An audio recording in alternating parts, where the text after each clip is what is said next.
ॐ नमः सिद्धेभ्यः। ॐ नमः सिद्धेभ्यः। नमो अरिहन्ताणं नमो सिद्धाणं नमो आयर्याणं नमो वज्रायाणं नमो लोये संवसाहुनं यस्य स्वयं स्वभावाप्ति प्रभावे कृष्णकर्मण तस्मै संज्ञानरूपाय नमोस्तु परमात्मने नमोस्तु परमात्मने। पंच परमेष्ठी भगवान की, देवाधिदेव श्री नेमिनाथ भगवान की, आचार्य भगवान श्री पूज्यपाद स्वामी की, आचार्य गुरुवर श्री विद्यासागर जी महाराज की जय बोलो। अभिनंदन सागर जी मुनि महाराज की जय बोलो। समस्त आचार्य संघ की। यह जो तीन लोक अनंतानंत जीवों से भरा हुआ है, ऐसे इस लोक में मैं अकेला हूँ। मेरा कोई साथी नहीं है, मेरा कोई संगी नहीं है, मैं अकेला हूँ। पर पदार्थों में ममत्व भाव से रहित हूँ। शुद्ध नई की अपेक्षा से मैं शुद्ध हूँ, ज्ञानी हूँ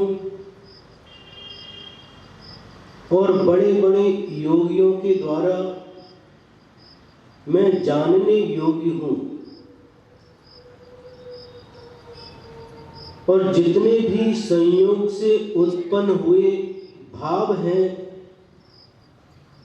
पदार्थ हैं, वह सभी मुझसे पूर्ण रूप से सर्वथा भिन्न है।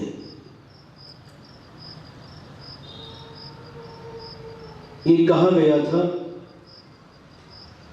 और इसी बात को आगे बढ़ाते हुए आचार्य पूज्यपाद स्वामी जो संयोगज भाव है, जो मुझसे भिन्न है पूर्ण रूप से, इनको क्या करना चाहिए? संसारी प्राणियों को जो दुख की प्राप्ति होती है, उसका कारण क्या है और उन दुख की प्राप्ति के साधनों को, कारणों को किस प्रकार से हमें छोड़ना चाहिए, आगे के श्लोक में आचार्य पूज्यपाद स्वामी कह रहे हैं। दुख संदोह भाग्यत्वं संयोगादि देहिनां त्यजाम्येनं ततः सर्वं मनोवाक्काय कर्मभिः। दुख संदोह भाग्यत्वं संयोगादि देहिनां त्यजाम्येनं ततः सर्वं मनोवाक्काय कर्मभिः। दुख संदोह भाग्यत्वं संयोगादि देहिनां त्यजाम्येनं ततः सर्वं मनोवाक्काय कर्मभिः।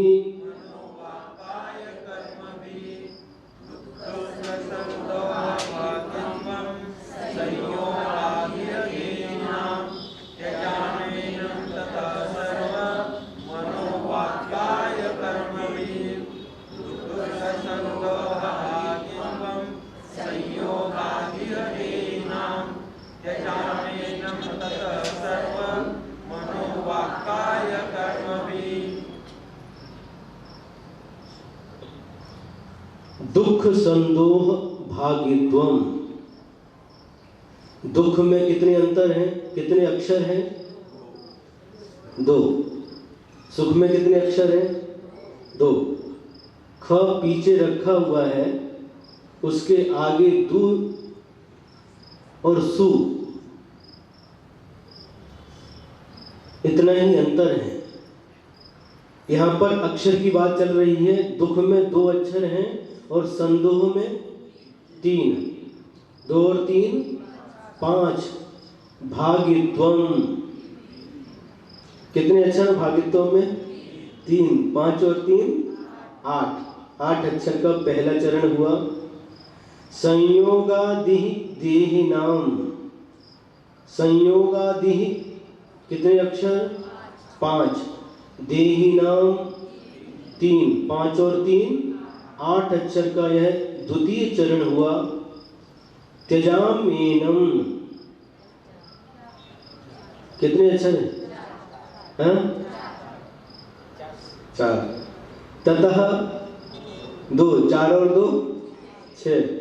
सर्वम 2। 6 और 2 8। मनोवाकाय कर्म भी, कितने अक्षर गिनो? मनो 2, वाकाय 3। 2 और 3 5। कर्म भी 3। 5 और 3 8। इस प्रकार से 8 अक्षर के चारों चरण पूर्ण हुए।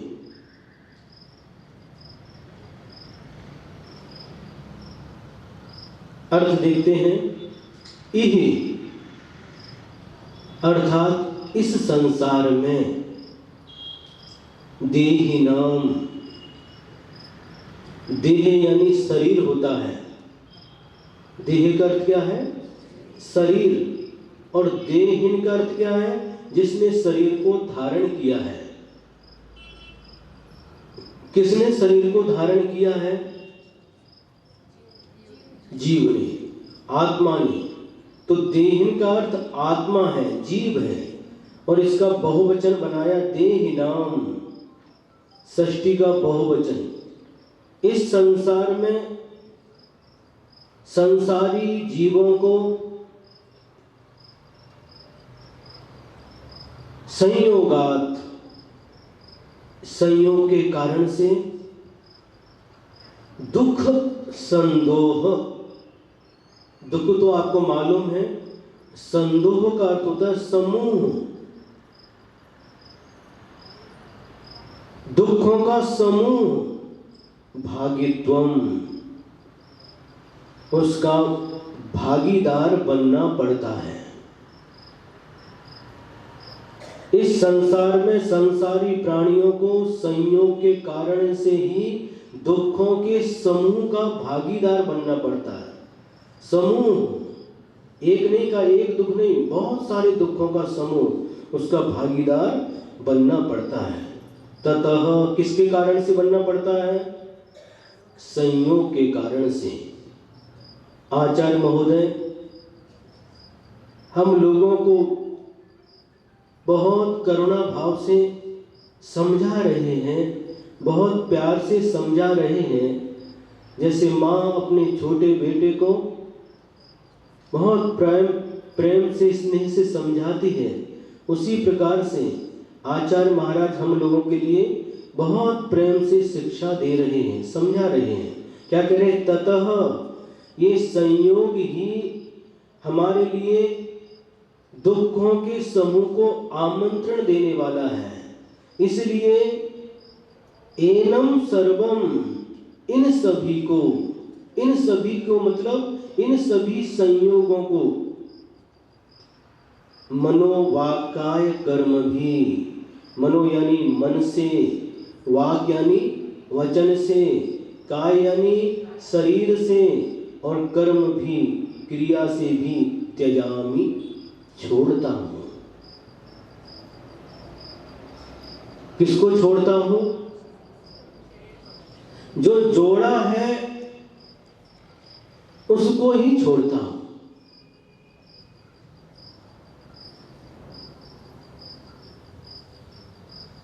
किस किस को जोड़ा है? किस किस को जोड़ा है? बहुत कुछ हमने जोड़ करके रखा है। जब जन्म हुआ था हमारे साथ हम कुछ भी लेकर के नहीं आए थे। एक सूत का धागा भी हमारे शरीर पर नहीं था।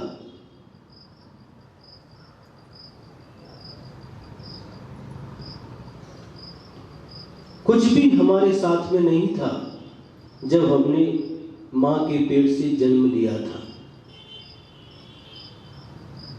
जन्म लेने के बाद ही संयोग प्रारंभ हो गए। मां का बेटे के साथ संयोग, पिता का बेटे के साथ संयोग, अज्जी का नातू के साथ संयोग, और भाई का भाई के साथ संयोग, भाई का बहन के साथ संयोग, और पुतनियां आत्या क्या क्या आप बोलते हैं, ये सारे के सारे संयोग वहां से प्रारंभ हो गए। लेकिन एक संयोग ऐसा था जो जन्म लेने से पहले हमारे साथ में था। किसका संयोग? शरीर का संयोग। ये शरीर का संयोग अनादिकाल से हमारे साथ में है। शरीर कितने प्रकार के होते हैं? आचार्य कहते हैं शरीर 5 प्रकार के होते हैं। औदारिक शरीर,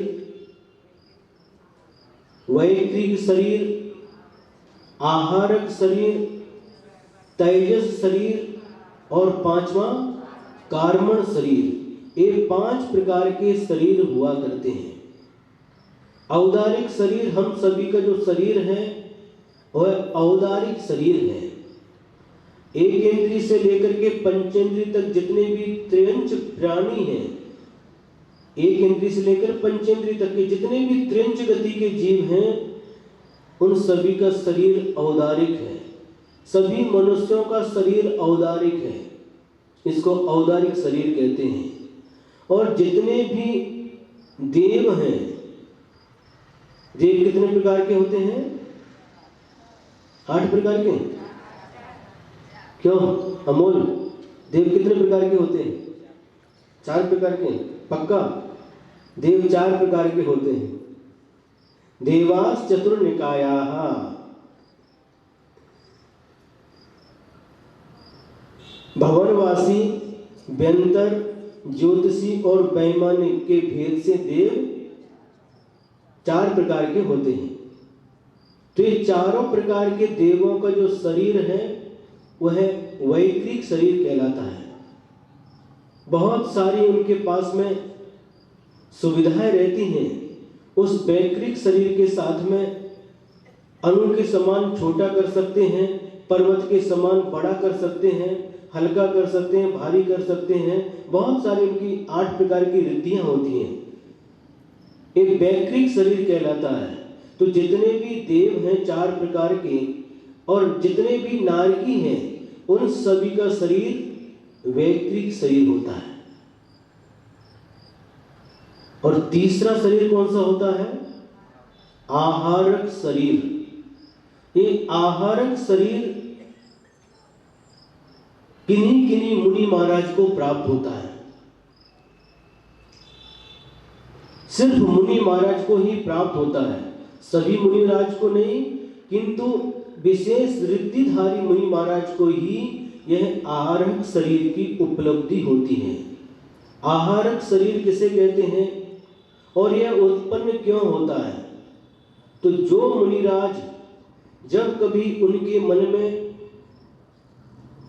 अकृत्रिम कृत्रिम चैत्यालयों के दर्शनों की भावना उत्पन्न होती है, तीर्थ यात्रा की भावना उत्पन्न होती है, और वह क्षेत्र तीर्थ क्षेत्र अथवा अकृत्रिम चैत्यालय चैत्य यदि दूर होते हैं, उस समय मुनि महाराज उनके शरीर से एक हाथ प्रमाण एक दूसरा शरीर निर्मित होता है और वह जाकर के जहां भी कृत्रिम अकृत्रिम चैत्यालय हैं उनकी वंदना करता है, तीर्थ यात्रा है उनकी भी वंदना कर सकता है, चातुर्मास में भी जा सकता है। औदारिक शरीर के साथ में बंधन होता है, 4 महीने सांगली को छोड़ करके कहीं नहीं जाना, जितनी सीमा है बस उतनी सीमा में ही रहना। लेकिन आहारक शरीर के साथ कोई भी बंधन नहीं है, क्योंकि आहारक शरीर के द्वारा किसी भी जीव का घात नहीं होता। औदारिक शरीर से जीव का घात होता है, दूसरे को बाधा पहुंचती है और स्वयं दूसरे के द्वारा बाधित होता है। लेकिन आहारक शरीर न किसी को बाधा पहुंचाता है और न किसी से बाधा को प्राप्त होता है। तो तीर्थ यात्रा और कृत्रिम अकृत्रिम जिन मंदिर जिन प्रतिमाओं के दर्शन की भावना से वह उत्पन्न होकर के दर्शन करके वापस अंतर मुहूर्त में लौट करके मुनि महाराज के शरीर में आकर के प्रवेश कर जाता है, एक कारण। दूसरा कारण, आहारक शरीर कब उत्पन्न होता है?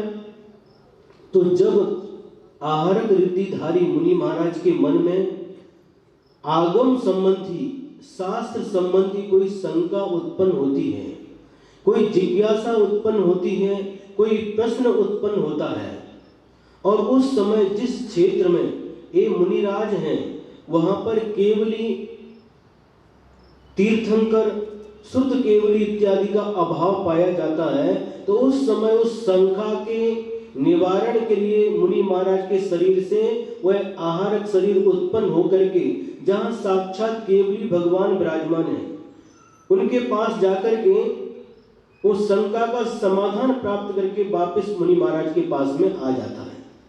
कितने कारण हो गए? 2 कारण। और तीसरा कारण दिया है आज्ञा कनिष्ठता। इस कारण से भी वह आहारक शरीर मुनिराज के शरीर से उत्पन्न होकर के निकल करके अपना कार्य करके वापस आ जाता है। इन 3 कारणों से मुनि महाराज आहारक शरीर की प्राप्ति करते हैं। आहारक सबके पास नहीं होता, किंतु जिनको आहारक द्विक है, आहारक शरीर और आहारक शरीर अंगोपांग, उन्हीं को यह प्राप्त होता है। 6वें गुण स्थान में इसका उपयोग होता है। तो ये तीसरे शरीर का नाम आहारक शरीर। चौथा जो शरीर है उसका नाम है तेजस शरीर, जो शरीर को कांति प्रदान करता है। औदारिक इत्यादि शरीरों को जो कांति प्रदान करता है उसका नाम तेजस शरीर। वह सभी संसारी प्राणियों के पास में होता है। और इसी प्रकार से अंतिम शरीर उसका नाम है कार्मण शरीर। कर्मों के समूह का नाम कार्मण शरीर है। 8 कर्मों का समूह जो आत्मा के साथ लगा हुआ है उनके समूह का नाम कार्मण शरीर, और यह शरीर भी संसार के हर प्राणी के पास में है। इन 5 शरीरों में से 2 शरीर प्रत्येक संसारी प्राणी के पास में है। कौन सा?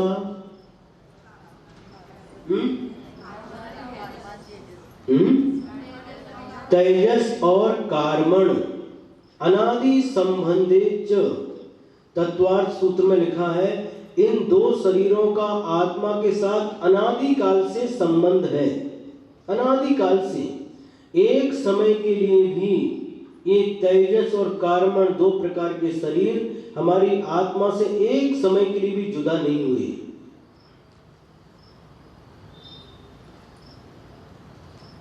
हम आपसे प्रश्न पूछते हैं, सिद्ध भगवान के पास इन 5 शरीरों में से कितने शरीर पाए जाते हैं? कोई भी नहीं? हाँ बिल्कुल, आप लोग बहुत होशियार हो गए। एक भी शरीर उनके पास में नहीं है। शरीर से रहित अशरीरी अवस्था को उन्होंने प्राप्त कर लिया है। हम शरीर से सहित हैं।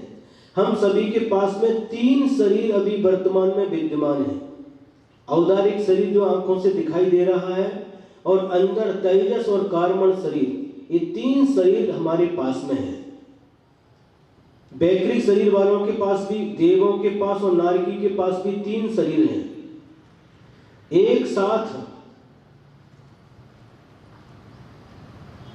कम से कम यदि शरीर रहते हैं तो 2 शरीर रहते हैं, तेजस और कार्मण। जब जीव यहाँ से मरण करके आगामी गति में जन्म लेने के लिए जाता है, उस समय इस शरीर को छोड़ करके वो जाता है, उस आत्मा के साथ विग्रह गति में भी तेजस और कार्मण, ये 2 शरीर विद्यमान रहते हैं। तो कम से कम जीव के साथ ये 2 शरीर पाए जाते हैं, और अधिक से अधिक 4 शरीर। कितने बोलो? 4। कौन कौन से? औदारिक शरीर किसको पाए जाएंगे? 4 शरीर मुनि महाराज को, जिनको आहरक रिद्धि प्राप्त है। औदारिक शरीर उनके पास में है, आहरक शरीर है, और तेजस कार्मण, ये 4 शरीर अधिक से अधिक पाए जाएंगे। 5 शरीर किसी भी संसारी प्राणी को नहीं होता।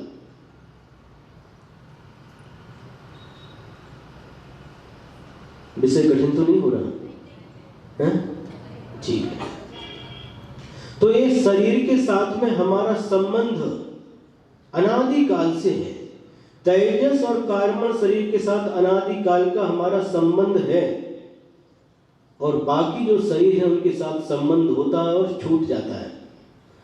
तो सबसे पहले हमारा जो संयोग बना किसके साथ में? शरीर के साथ में।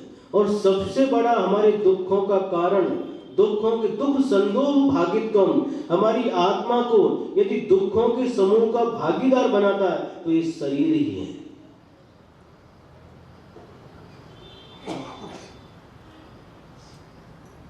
ये सबसे पहले गर्भ से लेकर के साथ रहता मरण तक, और बाकी के जो संयोग होते हैं, बीच में संयोग होते हैं और बीच में ही विघटित हो जाते हैं। तो अनादि काल से हमारी आत्मा के साथ इस शरीर का संबंध है, ये संयोगी संबंध, ये शरीर का संयोग, ये हमारे दुखों का मूल कारण है। और इसके बाद में जितने भी संबंध हैं, हमको लगता है सारे के सारे संबंध हमारे लिए सुख के कारण हैं। आचार्य कहते हैं ये जीव की अनादि काल की अज्ञानता का परिणाम है। जिन वस्तुओं को वो सुख का साधन समझता है, आचार्य कहते हैं वो सुख का साधन नहीं है, वह दुखों का धाम है, दुखों के साधन है।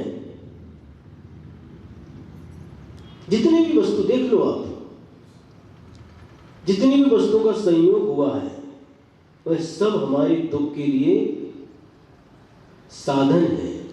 यह शरीर हमें दुखों के समूह को निमंत्रण देने के लिए कारण है। जितने भी परिजन हैं, मित्रजन हैं, जितने भी लोग हैं, जितने भी लोगों का संयोग हुआ है, चाहे चेतन पदार्थ हो या अचेतन पदार्थ हो, सभी का ये संयोग हमारे दुखों का मूल कारण है।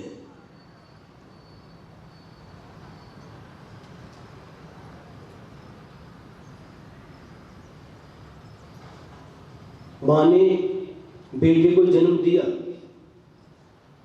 संयोग हुआ मां का बेटे का, और जन्म देने के बाद उन्होंने बहुत लाड़ प्यार से उस बेटे का पालन पोषण किया, उसकी हर ख्वाहिश को पूरा किया, अच्छी तरह से परवरिश की।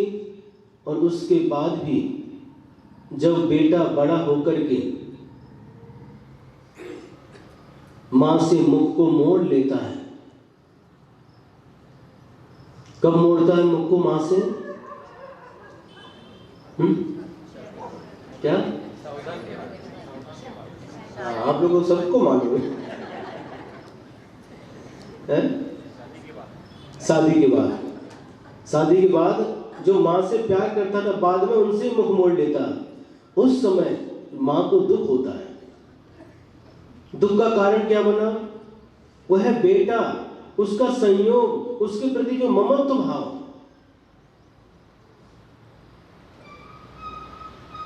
और जब बेटा नहीं है फिर ममत्व भाव भी नहीं है, ममत्व भाव नहीं है तो फिर मुख मोड़ने की बात ही नहीं है, दुख का कारण समाप्त हो गया।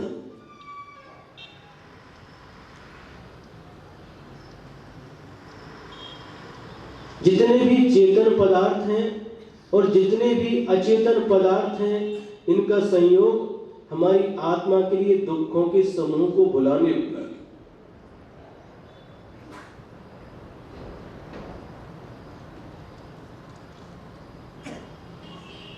इसलिए आचार्य महाराज कह रहे हैं, यदि तुम सुख शांति चाहते हो, आनंद की अनुभूति करना चाहते हो, तो इन सभी संबंधों को, इन सभी संयोगों को त्यजामि, त्यजेत, छोड़ दो। इस उपदेश को सुनकर के भव्यात्मा त्यजामि एनम सर्वम संबंधम संयोगम त्यजामि, इन सभी संयोगों को मैं छोड़ता हूं। कैसे छोड़ता हूं? शरीर से नहीं, वचनों से भी छोड़ता हूं। वचनों से ही नहीं, मन से भी छोड़ता हूं। छोड़ने में आनंद है या जोड़ने में आनंद है? महाराज जब तक इष्टोपदेश की क्लास सुन रहे हैं तब तक छोड़ने में आनंद है, और जैसे ही अपने अपने घर को पहुंचते हैं उस समय बोलो जोड़ने में आनंद आता है। आपकी परिभाषा बदलती रहती है। यहाँ की परिभाषा अलग है, घर की परिभाषा अलग है।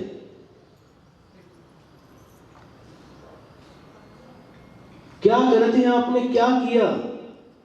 एक पक्षी भी, एक चिड़िया भी, इसको चिमनी कहते हैं आप लोग, जाकर के देखते हैं क्या दिमाग है उसके पास में। एक एक तिनका जोड़ते जोड़ते मुंह से, उसके पास हाथ नहीं है, उसके पास कुछ साधन नहीं है, मुंह से एक एक तिनका को उठा करके लाती है घास के, गवत के, और जाकर के कितना अच्छा घोंसला बना देती है।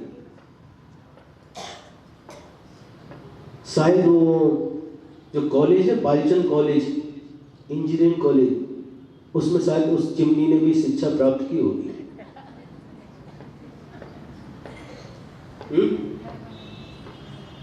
बड़े बड़े इंजीनियरिंग फेल हैं, मुख अकेला, मुख के द्वारा कितना अच्छा मजबूत घोंसला बनाती हूं। और कहां पर बनाती है? पेड़ के ऊपर बनाती हैं, लेकिन कहां पर बनाती हैं? प्राय करके हमने देखा नीचे जहां पर पानी रहता है।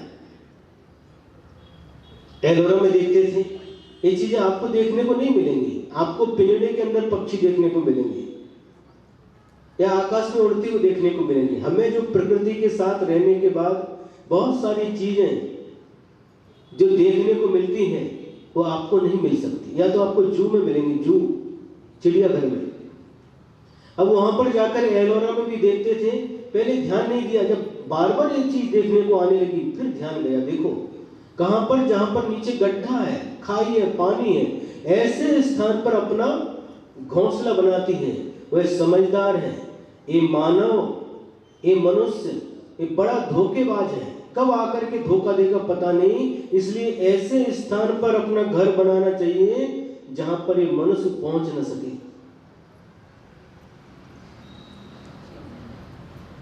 इतने अच्छे से जो लकड़ी रहती है उसके साथ ऐसा फंसा रहता है, ऐसा खींचने के बाद भी निकलता नहीं, और उसके ऊपर बैठ, उसके अंदर घुस के बैठती है, चोंच निकाल करके चारों तरफ घूमती देखती रहती हो चिड़िया चारों तरफ, और बैठ के वो जैसे आप लोग छोटे बच्चों को पालना, झूला में बिठा करके उसको धक्का दे करके झुलाते रहते हैं। और कभी कभी बड़े लोग भी घर में, यहाँ बड़े बड़े घरों में रहता है, और उसके ऊपर बैठते और झूलते रहते हैं। उसी प्रकार से वह चिड़िया भी उसके अंदर बैठ करके झूलती रहती है, वह भी घर बना लेती है, वह भी अपने बच्चों का पालन पोषण कर लेती है। आपने क्या विशेष किया?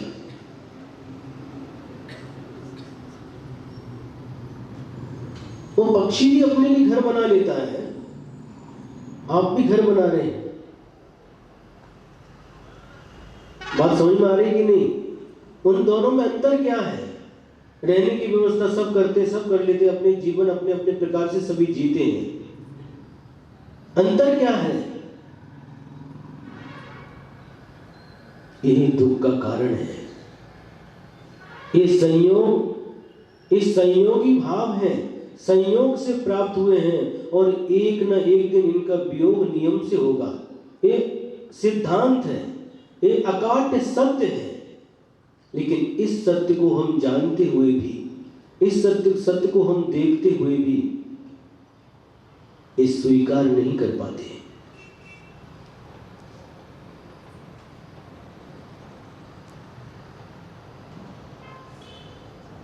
इन संयोगी भावों में, इन संयोगी संबंधों में हमारा मन अटक जाता है।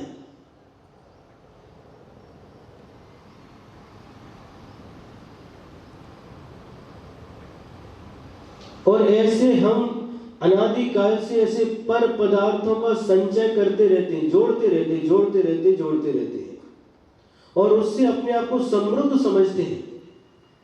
उन पर पदार्थों के संयोग से हम अपने आप को धनी समझते हैं और उन पर पदार्थों को निमित्त बना करके हम अभिमान करते हैं, हमारे पास इतना है।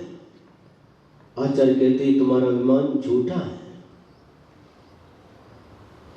क्योंकि जो तुम्हारा नहीं है उसको लेकर के अभिमान कर रहे हो।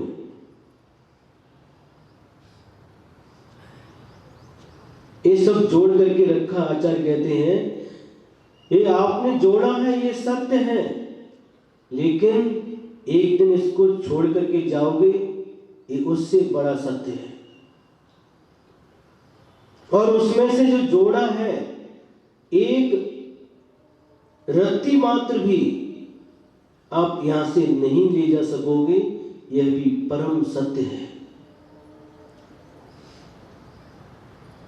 लेकिन अज्ञान के कारण से इन सत्यों को जानने के बाद भी हम इन संयोग के कारण से भ्रमित हो जाते हैं। ये हमारे नहीं है, फिर भी हम इनको अपना समझने लगते हैं और पुनः पुनः उन्हीं संयोग संबंध के कारण से हमारा जीवन दुखमय बनता जाता है। दुख कोई देता नहीं, हम स्वयं दुखों को निमंत्रित करते हैं। आचार्य इसी प्रकार के भाव को लेकर के, जो अमित गति आचार्य हैं, उन्होंने एक सामायिक पाठ लिखा है और सामायिक पाठ में जिसको भावना द्वात्रिंशतिका भी कहते हैं, उसमें बहुत सुंदर कार्य का इसी भाव को लेकर के लिखी। उन्होंने क्या लिखा है? संयोग तो दुख मनेक भेदम यतो स्नुते जन्म वने शरीरी ततस्त्रिधासौ परिवर्जनीयो यया सुना निर्वृतिमात्मनि नाम। इसी भाव को लेकर के क्या कह रहे हैं? संयोग तो दुख मनेक भेदम, बाहरी जो पर पदार्थ हैं उनके साथ जो संयोग हुआ, अर्थात उनके प्रति जो ममत्व भाव इस जीव ने स्थापित किया, यही ममत्व भाव, यही संयोग भाव इस संसारी प्राणी को संसार रूपी जंगल में यतो सुनते जन्म बने शरीरी क्या करता है? अनेक प्रकार के दुखों को प्राप्त कराता है। एक प्रकार का दुख नहीं, अनेक प्रकार का दुख। कितने प्रकार के दुख होते हैं? शारीरिक दुख है, मानसिक दुख है, वाचनिक दुख है, आगंतुक दुख है, कितने प्रकार के दुख हैं। इन सभी दुखों को प्राप्त कराता है। इसलिए या सुना निर्वृतिमात्मनीनाम, हे भव्यात्मन, यदि तुझे मोक्ष प्राप्त करने की इच्छा है और इन दुखों से यदि तू छुटकारा चाहता है तो क्या करना? ततस्त्रिधासौ परिवर्जनीयो, ततः त्रिधा, तीन प्रकार से, यानी मन से, वचन से और काय से, इन तीनों प्रकार से इन संयोगी संबंध को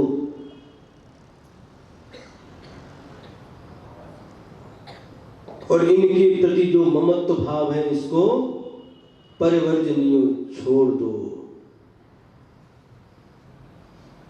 कितनी सुंदर बात है। संसारी प्राणियों के दुखों का मूल कारण जो पर पदार्थ मेरा नहीं है और ऐसे पर पदार्थों के प्रति ममत्व भाव, मूर्छा भाव, ये मेरा है, ऐसी बुद्धि का होना ही हमारे दुखों का कारण है। आचार्य कहते इसी कारण से इस संसारी रूपी जंगल में भटकते हुए अनादि काल से यह जीव नाना प्रकार के दुखों को, नाना प्रकार के कष्टों को, नाना प्रकार की यातनाओं को सहता हुआ आ रहा है। परम करुणा भाव से वह आचार्य महाराज समझा रहे हैं, बहुत प्रेम से समझा रहे हैं। हे भव्यात्मन, यदि तू इन दुखों से मुक्ति चाहता है, इन दुखों से छुटकारा चाहता है, तो इन संयोगों को, पर पदार्थों के प्रति जो ममत्व भाव रूप संयोग हैं, ऐसे संयोगों को त्रिधा, तीन प्रकार से, मन से, वचन से, काय से परिवर्जनीय छोड़ दो, छोड़ देना चाहिए। महाराज जब सुनते तो ऐसा लगता कि वास्तव में बिल्कुल यही सही है, अब घर जाना ही नहीं, सब कुछ छोड़ देना चाहिए। लेकिन जैसे ही घर पर पहुंचते हैं फिर मन यहाँ से हट जाता है, फिर जोड़ने का भाव उत्पन्न हो जाता है। आचार्य गुरुदेव अपने आचार्य विद्यासागर जी महाराज, उन्होंने एक हाइको लिखा है। सतना में जब पंच कल्याणक था, ठंडी का समय था, उस समय आचार्य ने एक हाइको लिखा था और हम लोगों को सुनाया था। हाइको क्या है? जोड़ो न जोड़ो, जोड़ा छोड़ो, जोड़ो तो बेजोड़ जोड़ो। जोड़ो छोड़ो दो ही शब्द है इसमें। हाइको किसको कहते हैं? जैसे अभी आपको बताया, जो इष्टोपदेश ग्रंथ चल रहा है, इसके 4 चरण में, प्रत्येक चरण में 8-8 अक्षर हुआ करते हैं। ये श्लोक कहलाता है, अनुष्टुप कहलाता है। उसी प्रकार से हाइको एक जापानी कविता है। इसके 3 चरण हुआ करते हैं।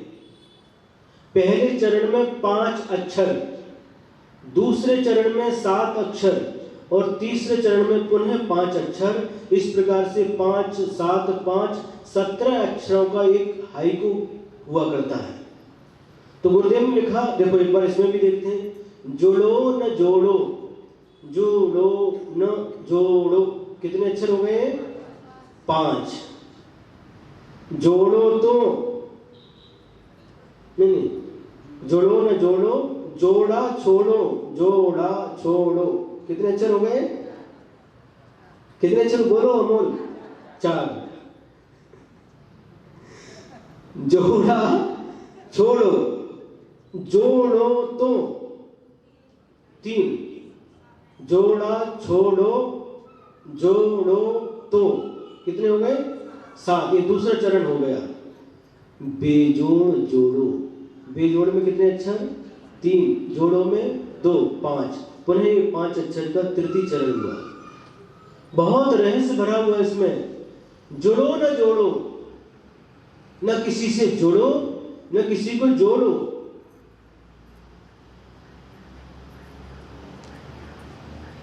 यदि एकत्व की अनुभूति करना चाहते हो तो किसी से जुड़ना भी नहीं और किसी को जोड़ना भी नहीं, किसी से संयोग करना नहीं और किसी को अपने से संयोग करने देना नहीं। न जुड़ना है न जोड़ना है, जोड़ा छोड़ो, जिसको जोड़ के रखा उसको छोड़ो।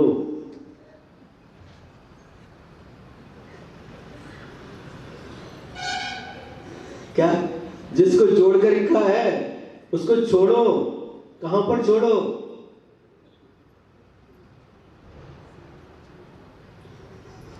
रायबाग में छोड़ो। जो कुछ भी जोड़ करके रखा है उसको छोड़ो। क्या क्या जोड़ा है?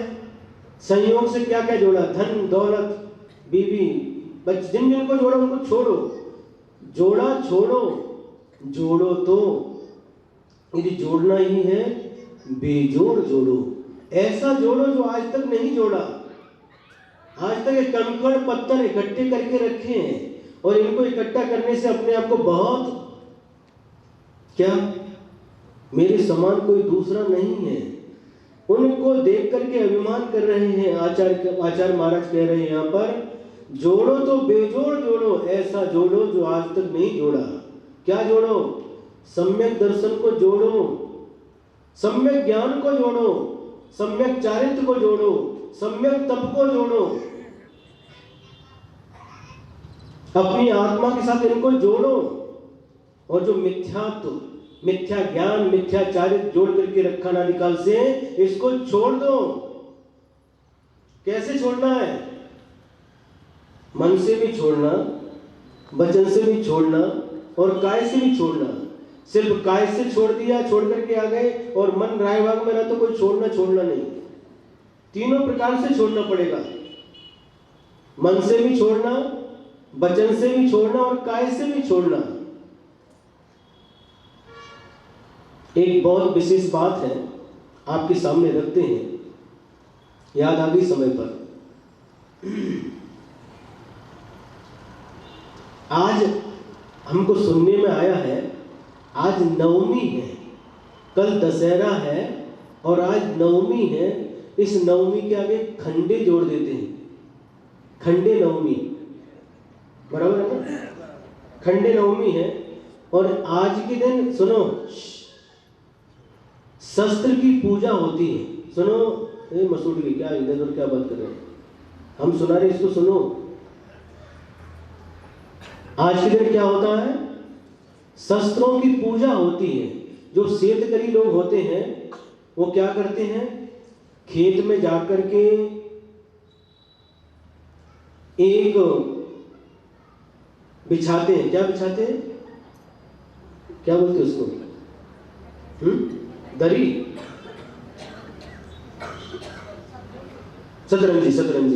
शतरंजी को बिछाते हैं।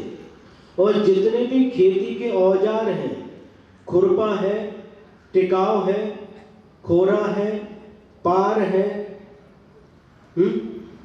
जितने भी वहां के आइटम हैं, उन सबको स्वच्छ करके उनके ऊपर सुला देते हैं, गलीचे के ऊपर, शतरंजी के ऊपर हैं। और इसके बाद घर में क्या करते हैं? घर में भी इसी प्रकार से करते हैं। वहां पर भी एक शतरंजी बिछाते हैं और उसके ऊपर चाकू है, मिक्सर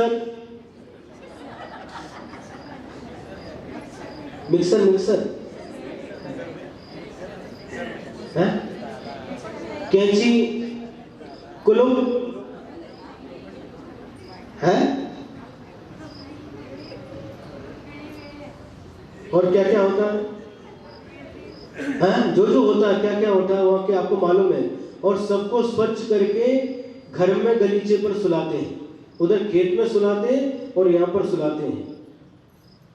हथौड़ा है, जितने भी औजार अस्त्र शस्त्र हैं, और इसके बाद में उसके ऊपर रख करके एक फूल रखते, उसके ऊपर फूल चढ़ाते, उसकी पूजा करते हैं। और उद्बत्ती लेकर के क्या करते हैं? उद्बत्ती उठा करके उनको घुमाते उसके ऊपर हैं। और फिर क्या करते हैं? भात, करंजी, कड़कनी,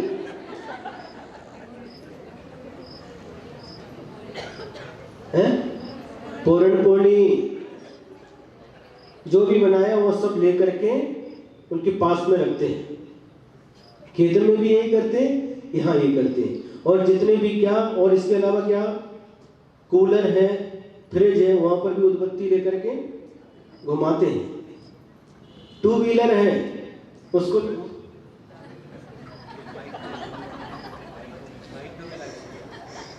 बाइक को भी घुमाते हैं। टू व्हीलर के पास भी जाकर के उधबत्ती घुमाते हैं।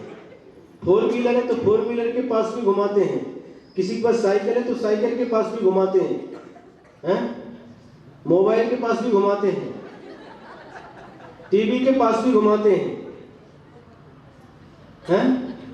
और घुमा करके फिर क्या करते हैं, उसको जो बिछाया है उसके शतरंजी के ऊपर रखा है, वो 24 घंटे तक उस दिन उस पर हाथ नहीं लगाते, उसको छूते नहीं, दूसरे में उसका उपयोग करते हैं। इसको कहते हैं शस्त्र पूजा। और खंडे नवमी, एक इधर गांव है भोसे के पास, उसका नाम है खंडे राजुरी, खंडे राजुरी नाम का एक गांव है। और ये खंडे नवमी हमको मालूम पड़ गया। जयसिंहपुर में नहीं, बहुत सारी चीजें जयसिंहपुर में मालूम पड़ी थी, लेकिन एक खंडे नवमी हमको मालूम नहीं था, आज ही मालूम पड़ गया। आचार्य कहते हैं ये सारी की सारी क्रियाएं ये मिथ्यात्व की क्रिया है।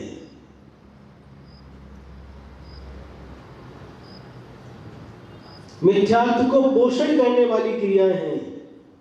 इन क्रियाओं को हमें कभी भी मनोवाक्काय कर्म भी त्यजामि, मन वचन काय से छोड़ देना चाहिए। महाराज पहले पासून पूर्वी पासून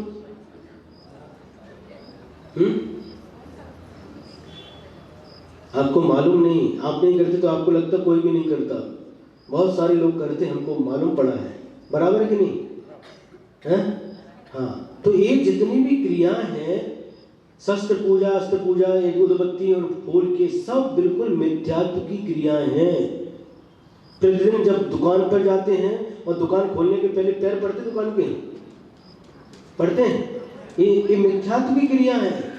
किसके पैर पड़ना किसके नहीं अभी भी आपको मालूम नहीं। दुकान के पैर पड़ना, पैर पड़ करके दुकान पर जाना, और पहला जो ग्राहक आता है, पहली जो पैसा आता है, उसको भी ऐसा करते क्या?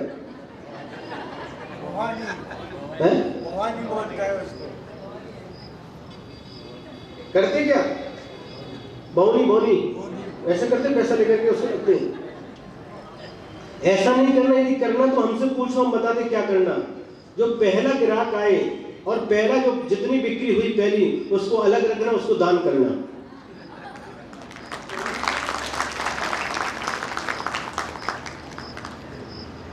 उसके पैर नहीं पड़ना। तराजू लोग रहते, तराजू भी पैर पड़ते, कुछ क्या क्या करते, उसको भी उदबत्ती दिखाते, दुकान में भी दिखाते क्या?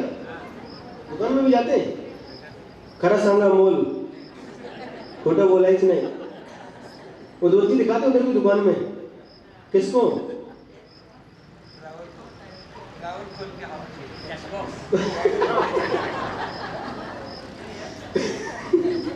जिसमें पैसे रखते उसको खोल करके उसको भी उदबत्ती करते हैं, उसमें रख दो ना उदबत्ती।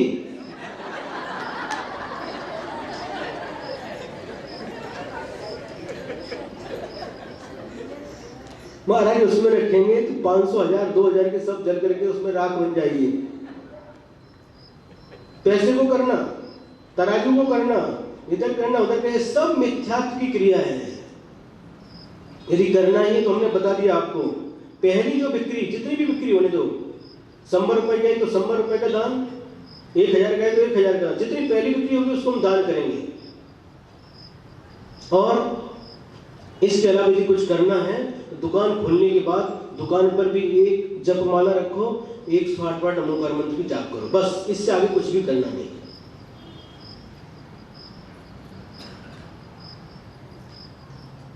एक उत्तर भारत में एक प्रथा है, जो पहली रोटी रहती, सुनो, पहली रोटी रहती है उसको खाते नहीं, या तो गाय को खिलाएंगे या कुत्ते को डालेंगे, पहली रोटी वो दान के लिए करते हैं। उसी प्रकार से पहली बिक्री करेंगे कि नहीं हैं? वो श्रीकांत भैया बैठे पुसत के बोले, अगर मान लो 5000 की बॉन्ड वो हुई पहली ग्राहक आके तो क्या करेगा? 5000 तो 5000 दान करेंगे, उसमें क्या है?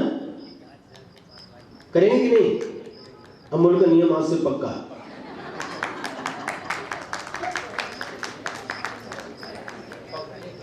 है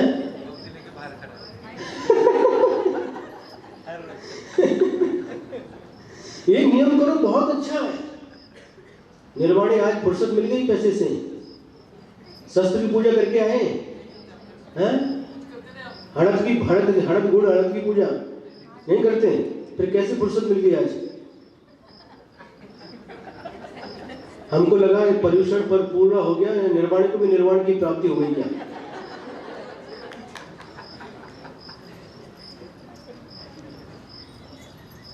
ये जो भी क्रियाएं कर रहे हैं ये सब मिथ्यात्व की क्रियाएं हैं। सम्यक दृष्टि जीव कभी भी इन क्रियाओं को नहीं करता। आगे दिवाली आने वाली है, उसके बारे में आगे बताएंगे।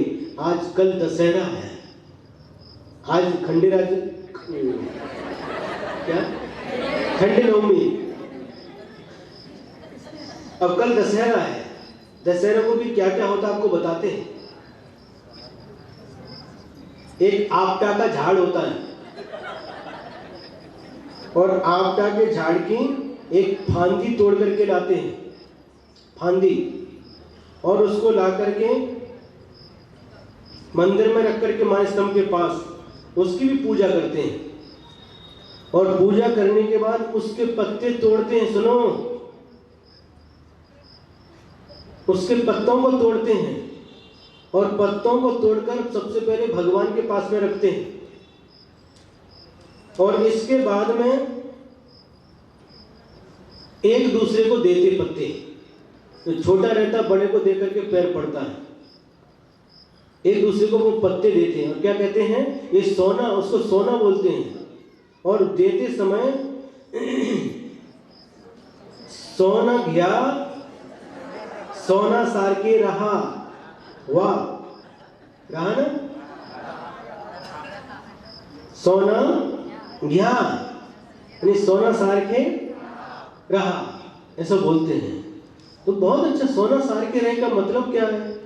अगर देना तो सच्चा सोना देना है, पत्ते क्या दे रहे हो?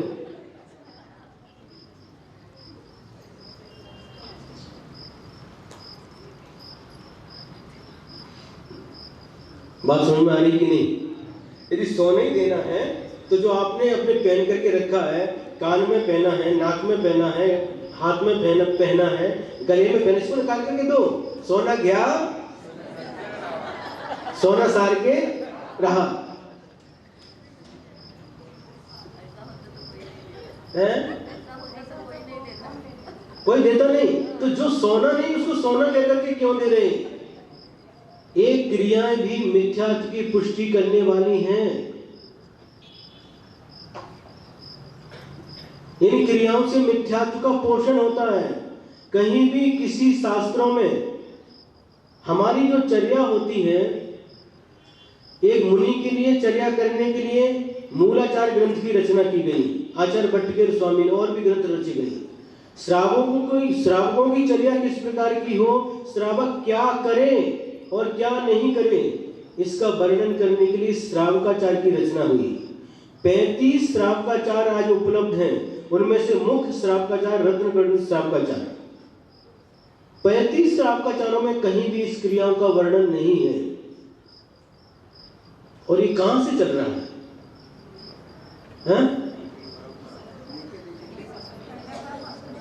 पहले पासून आदिनाथ भगवान के समय से कहां से आया ये? परंपरा है, रूढ़ी परंपरा है। देखा देखी हम करते। आचार्य कहते हैं ये धर्म कभी भी देखा देखी नहीं करना, रूढ़ी से नहीं करना, अंधविश्वास से नहीं करना, किंतु समझ करके करना। आचार्य पूज्यपाद स्वामी ने एक तत्वार्थ सूत्र का एक सूत्र है, उसके ऊपर टीका लिखी और वहां पर 25 क्रियाओं का वर्णन है। उसमें से एक क्रिया है सम्यक वर्धनी क्रिया। जिन क्रियाओं को करने से हमारा सम्यक दर्शन पुष्ट होता है, सम्यक दर्शन निर्मल होता है, सम्यक दर्शन दृढ़ होता है, उसको कहते हैं सम्यक वर्धनी क्रिया। और इससे विपरीत जिन क्रियाओं को करने से हमारा मिथ्यात्व पुष्ट होता है, जिन क्रियाओं को करने से हमारा सम्यक दर्शन दूषित होता है, जिन क्रियाओं को करने से हमारा मिथ्यात्व दृढ़ होता है, ऐसी क्रियाएं मिथ्यात्व वर्धनी क्रियाएं कही गई हैं। आचार्य महाराज ने कहा, ये मिथ्यात्व वर्धनी क्रियाओं को छोड़ करके सम्यक्त वर्धनी क्रिया करना, देव शास्त्र गुरु का पूजन, सत्पात्रों को दान, तीर्थ यात्रा, रमोकार मंत्र का जप, अष्टमी चतुर्दशी इत्यादि जो पर्व भगवान ने कहे हैं, उन पर्वों में व्रत इत्यादि करना, ये सारी की सारी क्रियाएं सम्यक्त वर्धनी क्रिया है। और इनसे विपरीत जो क्रियाएं हैं वो मिथ्यात्व वर्धनी क्रियाएं हैं। अनायतनों का सेवन करना, बट पूर्णिमा के दिन बट के झाड़ को 7 बार धागा बांधना, माघ महीने में 5 फलों की डाल को तोड़ करके, मार्गशीर्ष के महीने में 5 फलों की डाल को तोड़ करके क्या करना, पूजा करना, भूमि पूजन, ये जितनी भी क्रियाएं हैं जैन शास्त्रों में कहीं पर भी इनको स्थान नहीं है। ये क्रियाएं जैनों की क्रियाएं नहीं हैं, ये क्रियाएं सम्यक्त को दूषित करने वाली क्रियाएं हैं। इन क्रियाओं को यदि करते हैं तो छोड़ देना चाहिए, देर नहीं करना चाहिए।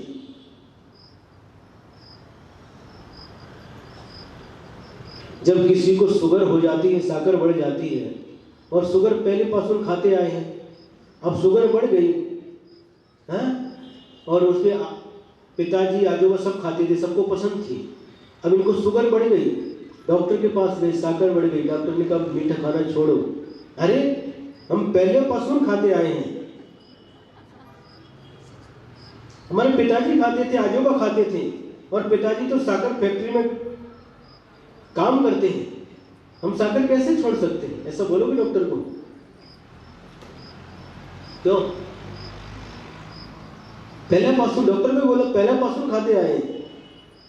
अगर पहला पासून करते ऐसा करोगे तो जीवन का कोई भरोसा नहीं, सावधान।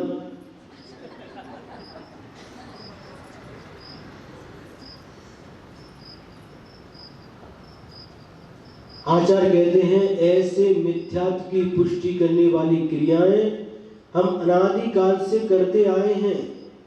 इसीलिए दुख संदो भागित्वम, हम दुखों के समूह को प्राप्त हुए हैं, दुखों के समूह के भागीदार बने हैं। और क्या क्या होता है, कुछ देखने को मिलता है। हाँ, एक चीज भूल गए, और वहां पर एक नारियल भी फोड़ते हैं, फूल रखते हैं, भात पूरी क्या कर रखते हैं, जो कुछ रखते हैं, और नारियल भी फोड़ते हैं उसके सामने। नई गाड़ी लेकर के आते हैं और गाड़ी के नीचे नींबू, 4 पहिए के नीचे 4 नींबू रख देते हैं और गाड़ी उसके ऊपर से निकालते हैं। मिथ्यात्व वर्धनी क्रिया।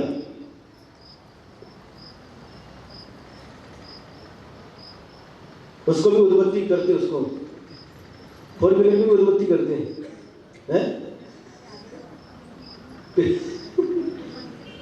पेड़ बांटना ठीक है, नई चीज आई घर में तो बांटना ठीक है। ये हमने देखा है, हमारी आंखों से देखा है। 4 पहिए के नीचे 4 नींबू रखते हैं और गाड़ी उसके ऊपर से निकालते, नींबू उसका रस निकल जाता है। क्या है?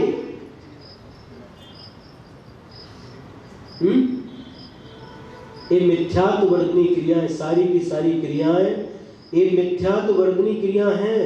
आचार्य कहते हैं, मनोवाक्काय कर्म भी ये दुखी कारणभूत क्रियाओं को मन वचन काय से छोड़ दो।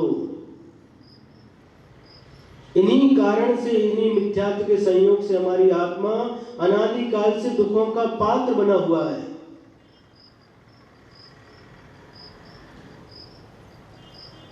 फिर बैठ गया कि नहीं? आज का विषय आज ही था, हमको आज ही मालूम पड़, कल ही मालूम पड़ गया, एक दिन पहले मालूम पड़ता, हम कल बता देते दशहरा के, लेकिन हमने आज एक दिन पहले बता दिया है? नहीं, वही तो हमको कल ही मालूम पड़ गया क्लास के बाद में। अगर पहले से मालूम तो हम कल बताते थे। दशहरा कल है, दशहरा एक दिन हमने पहले बता दिया। तो ये कार्य करना, डाढ़ी आदि तोड़ करके लाना, पत्ते उसकी पूजा करना, फिर पत्ते तोड़ना, एक दूसरे को देना, नमस्कार करना, ये क्या है, सब ठीक नहीं है।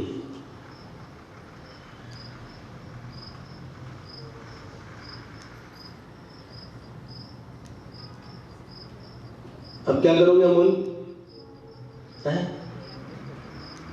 दुकान के पैर पड़ोगे? नहीं पड़ेंगे। तो उसको पैसा रखा, उसको खोल करके उद्बत्ती नहीं करोगे, फिर क्या करोगे? पहला ग्राहक आएगा, उसको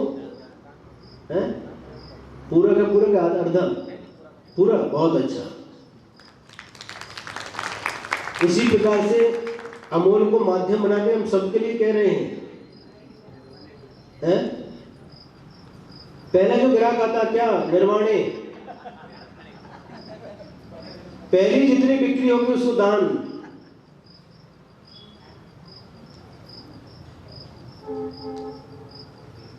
बोलो ना,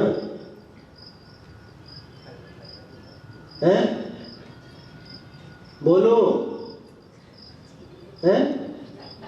जोरात सांगा, आवाज आनी चाहिए हमारे कान में।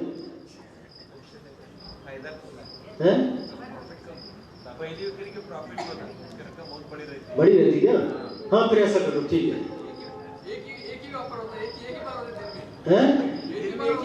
एक ही बार होता है।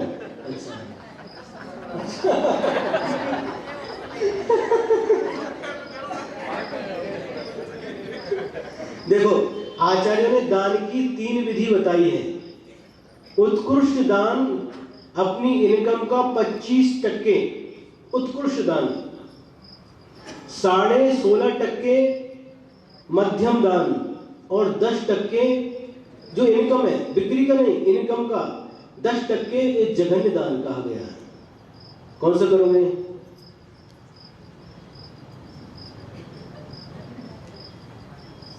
विचार कर रहे हैं क्या? कौन सा करोगे? उत्कृष्ट, मध्यम की जघन्य? मध्यम, बहुत अच्छा, बहुत। देखो, निर्वाणे ने नियम लिया कि जो हमारी इनकम होगी उसमें से मध्यम यानी 16.5% हम दान करेंगे। बहुत अच्छा, ऐसे सभी को नियम लेना चाहिए। इनकम मतलब कि जिनकी जो सर्विस करते, जॉब करते, उनमें से निकाल करके रखना। जो सेल करी, उससे खेती में जो इनकम होता है उसमें से निकाल करके रखना।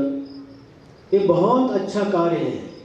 आचार्य कहते हैं, इस संयोग से हो रहा है, इसके प्रति ममत्व भाव करना चाहते हो, इनके प्रति मूर्छा भाव, मोह भाव को कम करना चाहते हो, इस पद्धति को अपनाओ। कम से कम उतने 16.5% इतना तो मोह कम हुआ हमारा। इसमें कभी भी देखो, सभी लोग सुनो, ये अब आज से ये नियम हो गया, 16.5% जो इनकम आया उसमें वो हमारा नहीं, हमारा अधिकार नहीं। और यदि हम किसी कारण से, लोभ कसाय से अथवा किसी दूसरे कारण से उसका उपयोग करते हैं तो निर्माल्य सेवन का पाप है। कैसी भी परिस्थिति रहने दो, वो हमारा नहीं है, उसको हमें दान करना है। 16.5 निकाल दो 100 संबर में से, तो कितने बचे? 83.5। तो 83.5% आपका है, 16.5% आपका नहीं है। ये आज से मजबूत धारणा बनाना। वो निर्माल यदि आप उसको रखोगे, वो निर्माल्य है, और निर्माल्य का बहुत बड़ा पाप होता है। आचार्य यहाँ पर बार बार हमारे लिए समझा रहे हैं, दुख संदोह भागित्वम संयोगादि देहि नाम। इस लोक में, इस संसार में, संसारी प्राणियों के लिए जो दुखों का समूह प्राप्त होता है, उसका एकमात्र कारण है पर पदार्थों का संयोग, पर पदार्थों के प्रति ममत्व भाव। ये कारण है, और इस कारण को छोड़े बिना कभी हम दुखों के समूह से बच नहीं सकते। आज नहीं तो कल इसको अपनाना होगा, तभी हम दुखों के समूह से बच सकते हैं। एक घटना याद आती है, एक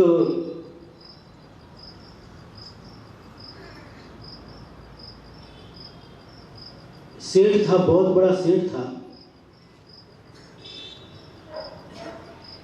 और उस सेठ का एक जो बेटा था बड़ा हो गया और उसकी शादी कर दी, और शादी होने के बाद उसके पास भी एक लड़का हो गया, जन्म ले लिया, और पिताजी का अवसान हो गया, मरण हो गया। पिताजी का मरण होने के बाद ये पूरा का पूरा परिवार अस्त व्यस्त हो गया। जितना धन था वो धीरे धीरे कहाँ, किधर जाने लगा, छोड़ करके जाने लगा। और ऐसा समय आ गया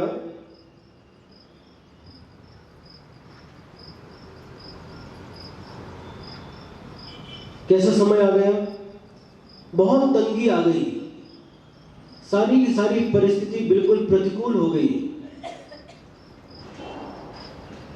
तो जो व्यक्ति था, पिताजी गए, उनका लड़का था और उसकी पत्नी थी, और पत्नी के पास में एक छोटा सा बच्चा था।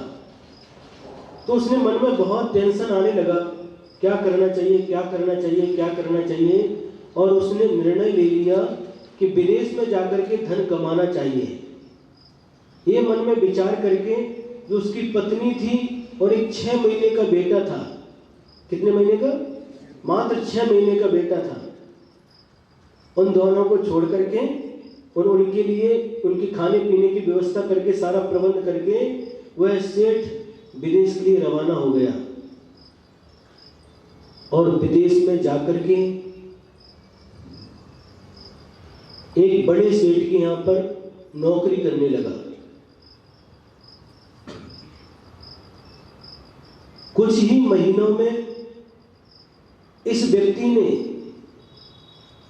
अपनी ईमानदारी के कारण से, लगनशीलता के कारण से और अपनी चतुराई के कारण से उस सेठ के मन को जीत लिया। सेठ उससे बहुत प्रभावित हो गया, उसकी सैलरी बढ़ा दी और उसके प्रति इतना विश्वास हो गया, विश्वास पात्र बन गया उस सेठ का कि सारा का सारा इनके पास में छोड़ दिया। आप देखो, लेकिन कुछ दिन देखने के बाद, कुछ महीने देखने के बाद में इसके पास में पैसा अच्छा जमा हो गया और उसने सेठ जी से कहा कि अब हम अपना स्वतंत्र व्यवसाय करना चाहते हैं। और ये कहकर के वह गया और उसने अपना स्वतंत्र व्यवसाय चालू कर दिया, व्यापार चालू कर दिया। लेकिन इसका भाग्य यहाँ पर चमकने लगा। जैसे जैसे व्यापार करता था, दिन दूनी रात चौगुनी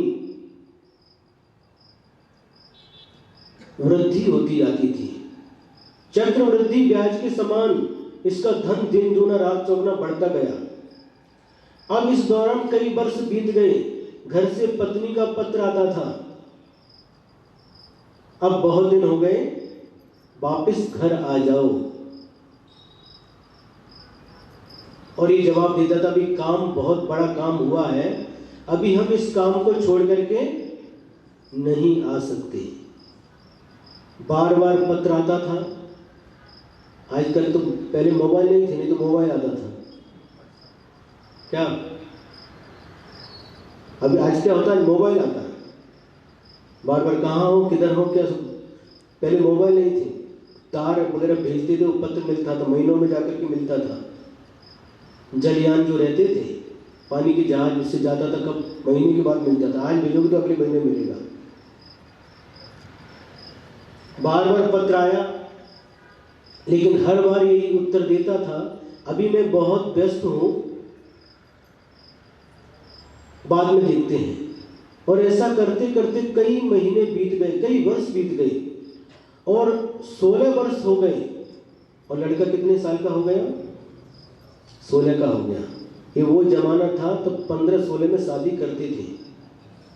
कितने साल में, 15-16 साल में। अब पत्नी का पत्र आया कि बेटा शादी के लायक हो गया है, बहुत सारे रिश्ते आ रहे हैं शादी के लिए, एक बार आ जाओ और ये शादी कर करके फिर वापस चले जाओ। 16 साल में शादी होती थी पहले, लड़का 16 साल का। आज पागलपन छाया है। क्या आज समाज में पागलपन छाया है। कितनी उम्र हो जाती है? 25-25, 30-30 तक जाते हैं।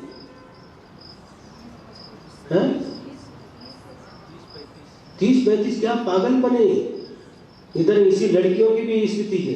इतनी उम्र हो जाती है, पढ़ते पढ़ते पढ़ते उधर एमटेक करना, ये करना, वो करना, और जाकर के लड़के को पसंद करती है और लव मैरिज करके आती है, भाग करके जाती है, मालूम भी नहीं पड़ता, कोर्ट मैरिज कर लेती है। ये सब गलत है। पहले का जो था बिल्कुल सही था। 10वीं हो गई, 8वीं 7वीं में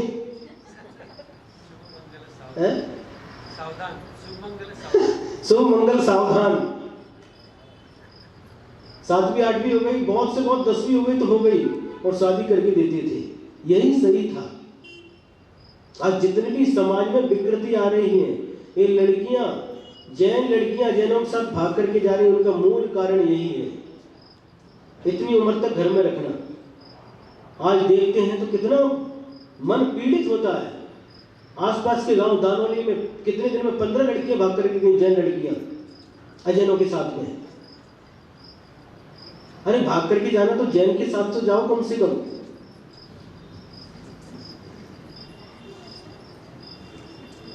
लव मैरिज ही करना तो जैन के साथ तो करो कम से कम।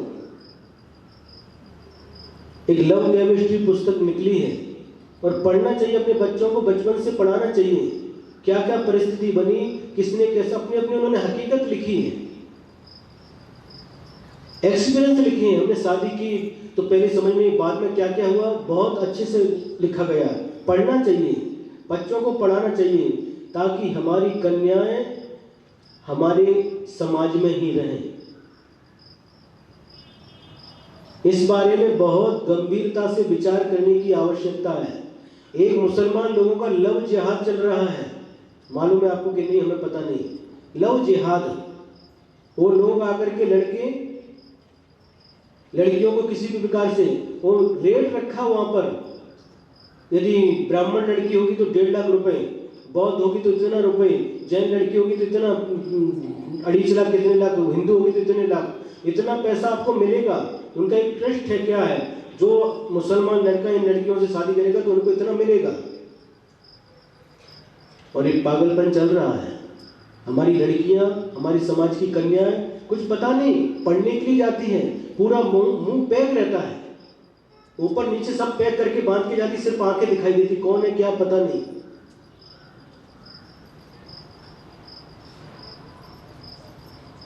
माँ बाप के पास भी समय नहीं है, लड़की हमारी जा रही, कहां जा रही पता तो करना चाहिए। मोबाइल साथ में है, दोनों कान में वो डालते हैं और हाथ में लेते हैं, नीचे देख करके। कई बार ऐसा देखने को मिलता है, नीचे देख करके चलते हैं, जैसे महाराज चलते हैं ना, महाराज भी नीचे देख करके चलते, 4 हाथ आगे की जमीन, कोई जीव की हिंसा ना हो जाए, और वो भी बस मोबाइल उसी को देखते देखते चलती है, कान में पड़ा रहता है, दोनों कान में। पीछे से गाड़ी आती, हॉर्न देती, उसको सुनाई नहीं पड़ता। जागो, ये जागने का समय है, नहीं तो बहुत विकट समस्या हमारे समाज में आने वाली है। समाज में वैसे ही लड़कियों की संख्या कम है, अनुपात कम है, लड़कों की संख्या ज्यादा है, और उसमें से भी इधर जाएंगे तो क्या क्या होगा। ये मनुष्य पर्याय, ये जैन धर्म बहुत पुण्य से प्राप्त होता है, और जो यहां से जाती है उनका सब कुछ छूट जाता है।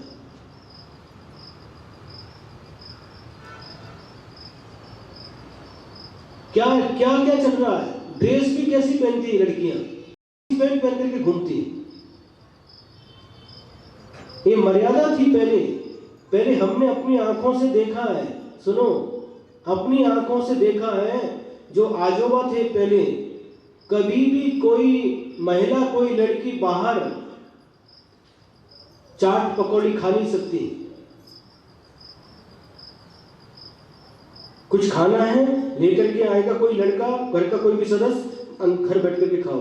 रोड के ऊपर कुछ खा नहीं सकते खड़े होकर के, होटल पे जा नहीं सकते, ड्रेस चाहिए। हम भी अपनी आंखों से देखा है, 30 साल से ज्यादा, 30 साल पुरानी बात बता रहे हैं आपको। ड्रेस चाहिए तो ड्रेस पहन के बैठी ना, रजत, ऐसी ड्रेस क्या बोलते इसको, चूड़ीदार, उसको इधर सलवार सूट बोलते हैं।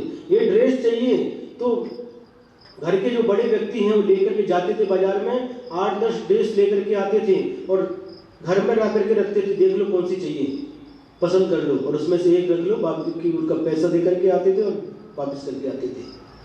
बाजार में जाती नहीं थी, पैर में पहनने का चाहिए तो भी इसी प्रकार की व्यवस्था थी। आज क्या हो रहा है? जागो, जो लव जिहाद चल रहा है इसके बारे में आप अच्छे से पढ़ो। समय नहीं हमारे लिए पास सुनाने के लिए, अच्छे से पढ़ो और जागृत हो जाओ, अपनी बच्चियों को संस्कार दो। और ज्यादा समय तक हम विशेष रूप से हम जोर देना चाहेंगे, ज्यादा समय तक लड़कियों को घर में रखना नहीं। सरकार ने नियम बनाया 18 साल की हो गई को छोड़ना। अभी पढ़ना है, ये करना है, इंजीनियरिंग करना, बी हो गया, एमई करना, एमटेक करना, ये सब छोड़ो इन बातों को। 18 साल की लड़की हुई बस उनको चालू करो। यही सही व्यवस्था है। सामाजिक व्यवस्था यदि सुधारना चाहते हो तो यही एकमात्र उसका उपाय है।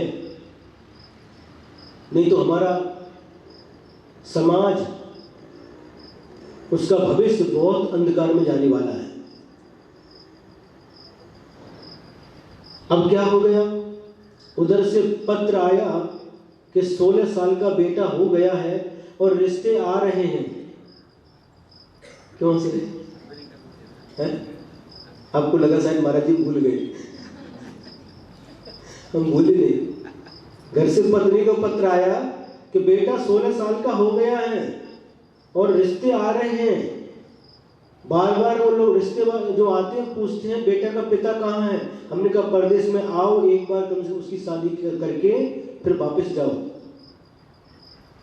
तो उन्होंने निर्णय कर लिया और एक पत्र भेजा घर के लिए, मैं फलानी तारीख को उस बंदरगाह पर, बंदरगाह बोलते हैं ना समुद्र पर जो रहता है बंदरगाह, तो जलयान से हम आ रहे हैं और फलाने बंदरगाह पर इस तारीख को पहुंचेंगे।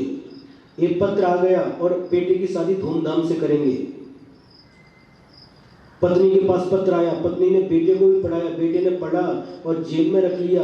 और जिस तारीख को उनको आना था उसके एक दिन पहले जाकर के बंदरगाह के पास एक धर्मशाला थी और वहां पर जाकर के एक रूम लेकर के ठहर गया। पिताजी आने वाले, मैं पहली बार पिताजी को देखूंगा, क्योंकि जब छोड़ करके गई थी तो कितने महीने का था लड़का? 6 महीने का था। सब भूल गए। हम इसलिए कर रहे कि आप सुन रहे ध्यान से कि नहीं। 6 महीने का था, 6 महीने के छोड़ के गए थे। बच्चा 16 साल का हुआ। बेटे के अंदर उत्साह था, पिताजी से पहली बार बात करेंगे, पिताजी से पहली बार मिलेंगे। और पिताजी के मन में भी उत्साह था, जिस बच्चे को 6 महीने का छोड़ करके आए थे और आज 16 साल का हुआ हमारा बच्चा, आज शादी के योग हुआ है, आज उससे मिलना है। और ये वहाँ पर जाकर के ठहर गया और किसी कारण से वह समुद्र में जो जहाज था वह कुछ 1-2 दिन लेट हो गया। और इधर धर्मशाला में जहां पर आकर के रुका है, अचानक एक रात को इसके पेट में बहुत भयंकर दर्द उठना प्रारंभ हो जाता है। किसके पेट में? हाँ, बेटे के पेट में बहुत भयानक दर्द होता है। वहां पर कोई भी उसकी पहचान का नहीं है और उस दर्द के कारण से वो चिल्लाता है। आसपास के लोग उठते हैं, जो थे क्या हुआ क्या हुआ। तो जो दयालु थे वो जाकर के डॉक्टर के पास जाकर के उसका उपचार कराते हैं। और उसी रात में 2 दिन के बाद में वो आकर के, वो सेठ इस बेटे का जो पिता है आकर के उसी धर्मशाला में आकर के जो धन दौलत लेकर के वहां पर आकर के एक रूम लेकर के ठहर जाता है। ऊपर उसकी गोली है और राग रंग में मस्त है। मैं बहुत धन कमा के आया हूं, उस धन के मद में डूबा हुआ है। सारे मनोरंजन के साधन भी उसके पास में है, मनोरंजन कर रहा है। और थोड़ी देर के बाद वह देखता है 4 व्यक्ति मिलकर के उसके रूम में आते हैं, कक्ष में आते हैं और कहते हैं कोई एक व्यक्ति, एक कोई बच्चा है जो बीमार पड़ा हुआ है और उसको बीमारी बढ़ती जा रही है, उसका इलाज कराना है, तो कुछ मदद चाहिए आपसे। हम सब मिलकर के उसका इलाज करेंगे।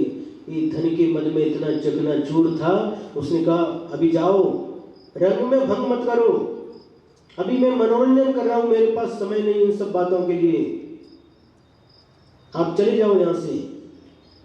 मनोरंजन समाप्त होने तक वो बाहर इंतजार करते, वो लोग पुनः वो लोग अंदर आते, फिर कहते क्या बार बार क्यों आ रहे हो, अभी हमारे भोजन का समय है, अभी जाओ, बाद में आना। फिर बाहर जाकर के खड़े हो जाते, व्यक्ति पैसे वाला दिख रहा है, इनसे मदद अच्छी हो जाएगी। भोजन करने के बाद भी फिर जब आते हैं तो क्या उत्तर देता है व्यक्ति, ये भीख क्यों मांगते हो, मुझे मदद करनी होगी तो मैं स्वयं उसका इलाज करा दूंगा, ये भीख मांग करके क्यों इलाज करा रहे हो, और डांट करके उसको भेज देता है। जो लोग थे दयालु, जिसको मालूम नहीं कि उसका ही बेटा है, वो उसको लेने के लिए, उसके स्वागत के लिए आकर के हम इस बंदरगाह के पास बनी हुई धर्मशाला में ठहरा हुआ है, उसको मालूम नहीं था। और बाकी के लोग मिलकर के बार बार डॉक्टर के पास जाते हैं और उसके उपचार कराते हैं, लेकिन विधि को कोई टाल नहीं सकता। भयंकर पेट में दर्द होता है और औषधि लेने के बाद भी कोई आराम नहीं लगता, और वह बेटा अंतिम श्वास लेता है, मरण को प्राप्त हो जाता है। और यह बात पुलिस स्टेशन तक भी जाती है कि ऐसे ऐसे घटना घटी है, एक कोई मुसाफिर आकर के रुका था और पेट में दर्द हुआ, उसकी डेथ हो गई। तो तुरंत पुलिस आकर के वहां पर, कहां पर, उसी धर्मशाला में आकर के परीक्षा करती है, परीक्षण करती है, निरीक्षण करती है, और उस डेड बॉडी बोलते ना आजकल बच्चे भी, क्या पापा को डैड बोलते रहते, डैड बोलते, डैडी भी बोलते, डैड भी बोलते कई लोग, हाँ। तो डेड बॉडी पड़ी, उसका परीक्षण करते हैं, उसको देखते आखिर कौन है, इसका एड्रेस क्या है, कहाँ से आया है। तो उसकी खीसा में, जेब में एक पत्र निकलता है, और पत्र में उस पिताजी का हस्ताक्षर है, और उस पत्र से उसको ज्ञात हो जाता कि कोई इसका पिता यहाँ पर आने वाला है। तो वहाँ पर आवाज होती है, और आवाज में वो पुलिस वाला बोलता, क्या कोई इस नाम का व्यक्ति इस धर्मशाला में आकर के ठहरा है क्या। तो जैसे ही वो ऊपर बैठा था वो उसका पिता, मेरा नाम कौन ले रहा है, तो घबराहट होती है, और ऊपर से झांक, बालकनी में आकर के झांक करके देखता है, क्यों क्या हुआ। पुलिस वाले कहते कि आपका नाम ये है, हाँ मेरा ही नाम है, जल्दी से नीचे आओ। और नीचे आता है, और वह पत्र उसके हाथ में पुलिस वाले थमा देते हैं। पत्र पढ़ता रही है तो मेरे ही अक्षर हैं, और नीचे मेरा ही नाम है, मेरे ही हस्ताक्षर है। ओह, क्या ये मेरा बेटा है, क्या मेरा बेटा मर गया, जिसकी शादी के लिए मैं आया था, क्या है वही है। और हस्ताक्षर कहां मिला, ये पत्र इसके खीसा में मिला है। और ये सुनते ही वहीं पर गिर जाता है और बेहोश हो जाता है। एक तरफ बेटे की लाश पड़ी हुई है, एक तरफ पिता बेहोश पड़ा हुआ है। इस दृश्य को देख करके सारे के सारे लोग जो वहां पर इकट्ठे थे, उनकी आंखों से आंसू बहने लगते हैं। क्या संसार की दशा है। और जैसे होश में आता, बार बार रोता है। उस बेटे का जो शव पड़ा हुआ है, प्रेत पड़ा हुआ, बार बार उसका मुख चूमता है, बेटा मैं तो तेरी शादी के लिए आया था, लेकिन ये क्या, तेरी अर्थी तैयार करना पड़ रहा है। मैं तेरी शादी करने के लिए आया था, लेकिन तेरी अर्थी तैयार करना पड़ रहा है। बेटा, मेरे जैसा अभागा कोई नहीं होगा। मैं बहुत बड़े बड़े अरमान लेकर के आया था। मेरा एक ही बेटा है, बहुत धूमधाम से इसकी शादी करेंगे, बहुत दिन के बाद बेटे से मिलेंगे, बहुत सारी बातें करेंगे, लेकिन एक शब्द भी तेरे साथ बोल नहीं सका, और तेरा एक शब्द भी मैं सुन नहीं सका। मैं सोच रहा था मेरा बेटा पिताजी कह करके मुझे बुलाएगा, और पिताजी शब्द मैंने एक बार भी नहीं सुना, क्योंकि जब छोड़ा था तो 6 महीने का था, पिताजी उसको बोलते नहीं आता था। और आज जब आए, मेरा दुर्भाग्य है, मैं इसी धर्मशाला में रहते हुए भी मैंने इन व्यक्तियों की उपेक्षा की। मैं मिल नहीं सका, मैं धन के नशा में चूर था, मनोरंजन में लीन था, मैंने कोई ध्यान नहीं दिया। बेटा मुझे माफ कर दे, मेरे समान कोई अभागा बेटा नहीं हो सकता, अभागा पिता नहीं हो सकता। रो रहा है, अंदर ही अंदर पश्चाताप हो रहा है। अब मैं जाकर के तेरी माँ को क्या जवाब दूंगा? मैं बाजू में रहती, इसी धर्मशाला में रहते हुए मैं तेरी कुछ भी मदद नहीं कर सका, तेरा इलाज नहीं करा सका। मैं क्या जवाब दूंगा तेरी माँ को? इस प्रकार से प्रलाप करते हुए रो रहा है। इसके पहले भी जब बीमार था, उसको मालूम था, लोगों से मालूम था, वह मर गया ये भी मालूम पड़ा, लेकिन कोई भी मतलब नहीं। वह सोच रहा था मुझे क्या लेना देना, मैं तो जाऊंगा अपने बेटे की शादी करूंगा।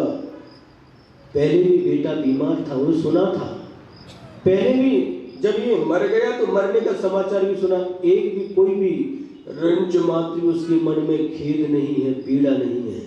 लेकिन जैसे ये ज्ञात हुआ ये मेरा ही बेटा है, आंखों से आंसू चालू हो गए, बेहोश हो गया। बेहोश क्यों हुआ? ये मेरा बेटा है, ये ममत्व भाव, ये संयोग भाव,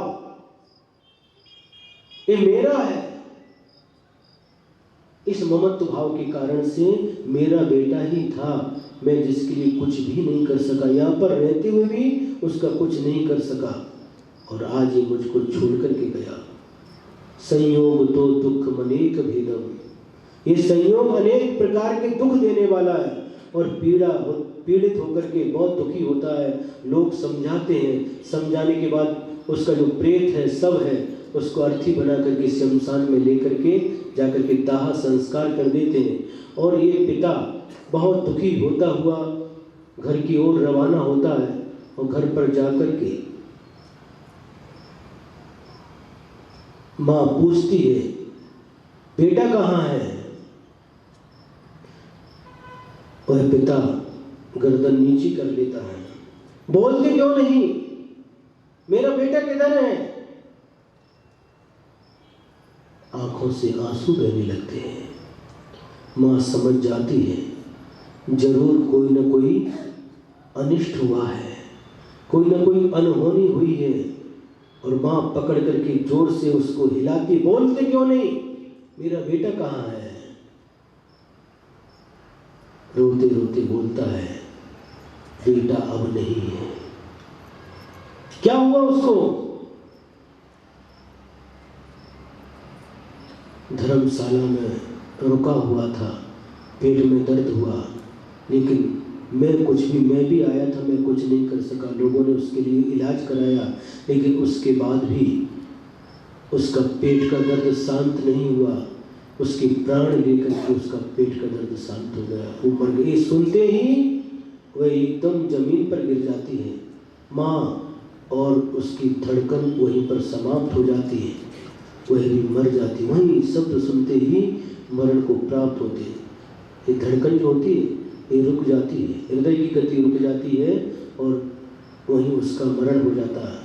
और ये दृश्य देख करके वह शेर था, पश्चाताप भी होता है, दुख भी होता है, और मन में वैराग्य भाव उत्पन्न हो जाता है। जिसके लिए मैंने सब कुछ किया, परदेश गया, सुख नाना प्रकार के दुखों को सहन किया, और जिसकी शादी के लिए मैंने बरसों से सपने संजोए थे, बड़ी धूमधाम से शादी करेंगे, कई लड़कियां लेकर के आएंगे, एक से एक सुंदर, जो ऐसी अप्सराएं, जो स्वर्ग की अप्सराएं रहती हैं, ऐसी सुंदर लड़कियों के साथ अपने इकलौते बेटे की शादी करेंगे।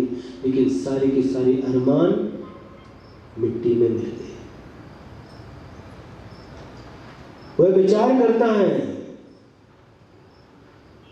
दुख संदोह भागित्वम संयोगादि देह नाम, संसारी प्राणी के लिए जो भी दुखों का समूह प्राप्त होता है, उसका मूल कारण इस संयोग भाव ही है। मैंने पत्नी के साथ संयोग रखा, पुत्र के साथ संयोग किया, घर के साथ संयोग किया, धन के साथ संयोग किया, लेकिन ये संयोग दुख देने वाले हैं। आज मुझे ज्ञात हो गया, और ये शरीर भी दुख देने वाला है। इसलिए अब इस शरीर के द्वारा, इस शरीर के प्रति जो संयोग है, इसके प्रति ममत्व भाव छोड़ करके मैं दिगंबरी दीक्षा स्वीकार करूंगा, और दिगंबरी दीक्षा लेकर के इस शरीर के संयोग को भी छोड़ने का प्रयास करूंगा। और ऐसा वैराग्य भाव होता है, जो धन दौलत कमा करके लाया था गरीबों को बांट देता है, और जाकर के दिगंबर गुरु के चरणों में दिगंबरी दीक्षा स्वीकार कर लेता है। और फिर दिगंबरी दीक्षा लेने के बाद पुनः यही चालू हो जाता है। क्या चालू हो जाता है? वह चिंतन करते मुनि महाराज, इस शरीर ही हमारे दुखों का मूल कारण है। इस शरीर के प्रति जो हमारा ममत्व भाव है, उस शरीर के प्रति जो हमारी आसक्ति है, यही हमारे दुखों का मूल कारण है। ऐसा चिंतन करके उस शरीर के प्रति भी ममत्व भाव से रहित हो जाते हैं। निर्ममत्वम विचिन्त्य सर्व प्रयत्नेन, सभी प्रकार का प्रयत्न करके शरीर के प्रति भी निर्ममत्व भाव की भावना भाते हैं, और धरती पर विचरण करते रहते हैं। भव्य आत्माओं को भी ये संयोग दुख का कारण है, ऐसा उपदेश देते रहते हैं। कई भव्य आत्मा उनके उपदेश से प्रभावित होकर के धर्म पद को स्वीकार कर लेते हैं। इन संयोग को छोड़ करके कई भव्यात्मा जिनेंद्र भगवान के मार्ग पर चलना प्रारंभ कर देते हैं। कई भव्यात्मा मुनि दीक्षा अंगीकार कर लेते हैं। कई भव्यात्मा श्रावक के व्रत अंगीकार करके अपनी आत्मा को हित के मार्ग में लगा देते हैं। ये जो संयोग शब्द है, मूल में शब्द योग है। देखो शब्दों की कैसी वित्पत्ति होती है। उपसर्ग होते हैं, उनके आगे जो लगता है वो उपसर्ग कहलाता है। उपसर्ग 22 होते हैं, तो योग शब्द रखा, योग शब्द के आगे सम जोड़ दिया, सम उपसर्ग, तो संयोग बन जाता है। वि उपसर्ग जोड़ते तो वियोग बन जाता है। प्र उपसर्ग जोड़ते तो प्रयोग बन जाता है। उप उपसर्ग जोड़ने से उपयोग बन जाता है। आ उपसर्ग जोड़ने से आयोग बन जाता है। नि उपसर्ग जोड़ने से नियोग बन जाता है। अनु उपसर्ग जोड़ने से अनुयोग बन जाता है। सुन रहे कि नहीं? बंगले का नाम तो है अनुयोग, लेकिन अनुयोग बना कैसे भी तो मालूम रहना चाहिए। योग शब्द के आगे अनु उपसर्ग जोड़ने से अनुयोग शब्द बनता है।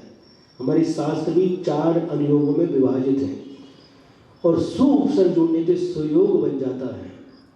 और जब दुर और उप, ये 2 उपसर्ग एक साथ जोड़ने से द्रुपयोग भी बन जाता है। हमें कभी भी जो प्राप्त हुआ उसका दुरुपयोग नहीं करना, धन का दुरुपयोग नहीं करना, जीवन का दुरुपयोग नहीं करना, समय का दुरुपयोग नहीं करना, किंतु इन सबका सदुपयोग करके अपनी आत्मा को कल्याण मार्ग पर लगाना है। यही इस जीवन का सार है, और यही सारभूत तत्व है। आचार्य कुंद स्वामी ने एक बहुत प्रिय गाथा है। आचार्य कुंद स्वामी ने समय सार में भी वह गाथा लिखी, प्रवचन सार में भी गाथा आई, नियम सार में भी वह गाथा है, अष्टपाउर में भी वह गाथा है, और पंचास्तिकाय में भी वह गाथा है। बहुत प्रिय कुंद स्वामी की गाथा है। और आचार्य जी सुनाते थे, जब ज्ञान सागर महाराज जी उन्होंने समाधि संलेखना को स्वीकार किया, तो उनको ये गाथा बहुत प्रिय थी। बहुत सारी गाथाएं थी, उसमें से एक गाथा ये भी है। एगो में सासदो वादा नान दंसन लक्षणों, शेषा में बाहिरा भावा सौवे संयोग लक्षणा। क्या अर्थ है? एगो में, मेरा आत्मा एक है, अकेला है। शासनो, शाश्वत है, माने कभी भी इस आत्मा का नाश नहीं हो सकता। कोई भी इस हमारे आत्मा के अस्तित्व को नहीं मिटा सकता। हमारा आत्मा शाश्वत है। और कैसा है? नान दंसन लक्षणों, ज्ञान और दर्शन लक्षण वाला है। आत्मा का लक्षण ज्ञान और दर्शन है, और इस आत्मा को ऐसे ज्ञान दर्शन लक्षण रूप आत्मा को छोड़ करके शेषा में बाहिरा भावा, जितने भी बाहरी पदार्थ हमको प्राप्त हुए हैं वे सभी बाहिरा, सभी मुझसे भिन्न हैं। सवे संयोग लक्षणा, ये सारे के सारे पदार्थ संयोग लक्षण वाले हैं, संयोग से प्राप्त हुए हैं, वास्तव में मेरे नहीं हैं। कितनी अच्छी गाथा है। पढ़ो, चिंतन करो, प्रयोग करो। मैं अकेला हूं, मेरी आत्मा शाश्वत है, ज्ञान दर्शन से संपन्न है, और शेष जितने भी मेरी आत्मा को छोड़कर के जितने पदार्थ हैं वह सभी संयोग से प्राप्त हुए हैं, मेरी आत्मा से सर्वथा पृथक है, भिन्न है। चिंतन करो, कितना अच्छा अध्यात्म है। एक एक श्लोक में कैसा आनंद, जब डूब जाते हैं तो निकलने की इच्छा नहीं होती, घड़ी की तरफ दृष्टि जाती है। तो फिर जिन्होंने निवेदन किया महाराज जल्दी छोड़ना, शाम को पानी भी पीना है, तो उनका भी ख्याल आता है, उनका चेहरा सामने आता है, इसलिए फिर छोड़ना पड़ता है।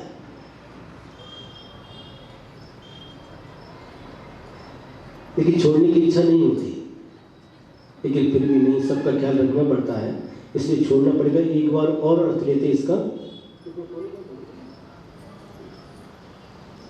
दुख संदोह भागित्वम, एक साथ बोलो, एक लय में जोर से। दुख संदोह भागित्वम संयोगादि देहिनाम त्यजाम्येनं ततः सर्वं मनोवाकाय कर्मभि। यानी इस संसार में देहिनाम यानी संसारी प्राणी को संयोगात, संयोग के कारण से ही दुख संदोह, दुख समूह की भागित्वम, भागीदार बनना पड़ता है, दुखों के समूह की प्राप्ति होती है। ततः इसलिए एनम सर्वम, इन सभी संयोगी पदार्थों को मनोवाक्काय कर्म भी, इनके साथ जो संयोग हुआ है उन पदार्थों को भी और इस संयोग भाव को भी मन से, वचन से, काय से और क्रिया से त्यजामि, छोड़ता हूँ। आनंद आया कि नहीं आया? भरपूर आनंद आया। बोलो महावीर भगवान की, आचार्य गुरुवर श्री विद्यासागर जी महाराज की। कल का जो श्लोक आने वाला है, नमे मृत्यु है, है ना, बहुत अच्छा। आज से ज्यादा आनंद कल आने वाला है।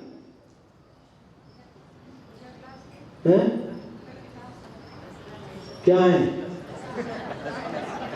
कल विशेष क्लास है, दशहरा को विशेष क्लास है। कड़कनी में उलझना नहीं, करंजी कड़कनी में उलझना नहीं, आपटे के सोने पक्के पत्ते में उलझना नहीं। वास्तविक सोना यहाँ है, वास्तविक सोना आचार्य पूज्यपाद स्वामी हमारे लिए दे रहे हैं। ऐसा सोना जो हमारी आत्मा को ही परमात्मा बनाने वाला है। इसलिए एक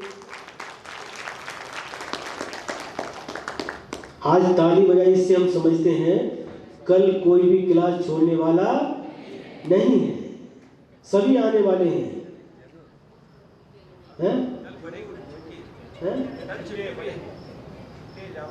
इसकी क्लास की अच्छा ऐसा बताइए, कल छुट्टी है, ऐसा दशहरा की छुट्टी है, विशेष क्लास लेंगे कल, और जो नहीं आएगा बाद में पछताएगा। इसलिए सभी को आना है। वो क्या आपटे के झाड़ में उलझना नहीं है, उसमें उलझना नहीं। यहाँ जो वास्तविक सोना है, अमृत मिल रहा है। आचार्य पूज्यपाद स्वामी परम करुणा भाव से हम सभी को अमृत पिला रहे, अमृत से वंचित नहीं रहना। जिनवाणी स्तुति। बोधि समाधि परिणाम शुद्धि स्वात्मोपलब्धि शिव सौख्य सिद्धि चिंतामणिं चिंतित वस्तुदाने त्वां वन्दमानस्य ममास्तु देवी।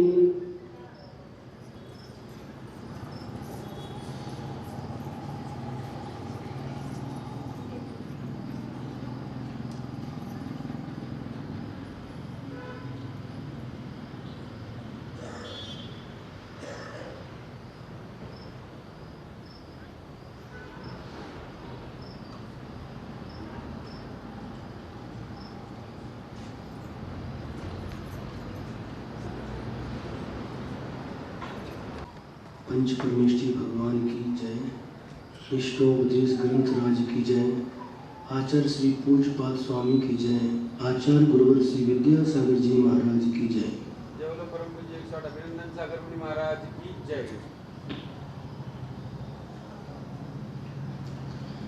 यस्य स्वयं स्वभावाप्ति रभावे कृष्ण कर्मणः तस्मै संज्ञान रूपाय नमोस्तु परमात्मने। योग्योपादान योगेन दृषदः स्वर्णतामता द्रव्यादि स्वादि संपत्ता वात्मनोऽप्यात्मता मता। वरं व्रतैः पदं दैवं नाव्रतैर्वत नारकम् छाया तपस्थयोर्भेदः प्रतिपालयतोर्महान्।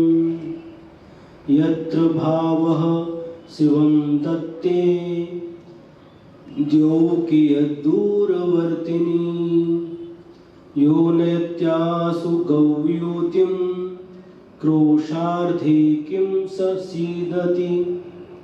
ऋषिगजमनातङ्कं दीर्घकालोपलालितं नाके नाकौकसां सौख्यं नाके नाकौकसामिव। वासनामात्रमेवैतत् सुखं दुःखं च देहिनां तथा हि द्वे जयन्ते ते भोगा रोगा इवापदि। मोहेन संवृतं ज्ञानं स्वभावं लभते नहि। मत्तः पुमान् पदार्थानां यथा मदनको द्रवैः। वपुर्गृहं धनं दाराः पुत्राः मित्राणि शत्रवः सर्वथान्यस्वभावानि मूढः स्वानि प्रपद्यते। दिग्देशेभ्यः खगा एत्य संवसन्ति नगे नगे स्वस्वकार्यवसाद्यान्ति देशे दिक्षु प्रगे प्रगे। विराधकः कथं हन्त्रे जनाय परिकुप्यति। त्र्यङ्गुलं पातयन् पद्भ्यां स्वयं दण्डेन पात्यते। रागद्वेषद्वयी दीर्घ नेत्राकर्षणकर्मणा अज्ञानात् सुचिरं जीवः संसाराब्धौ भ्रमत्यसौ। विपद्भव पदावर्ते पदिके वाति बाह्यते। यावत्तावत् भवन्त्यन्याः प्रचुरा विपदः पुरः। दुरर्जेनासुरक्षेण नश्वरेण धनादिना स्वस्थं मन्यो जनः कोऽपि ज्वरवानिव सर्पिषा। विपत्तिमात्मनो मूढ परेषामिव नेक्षते।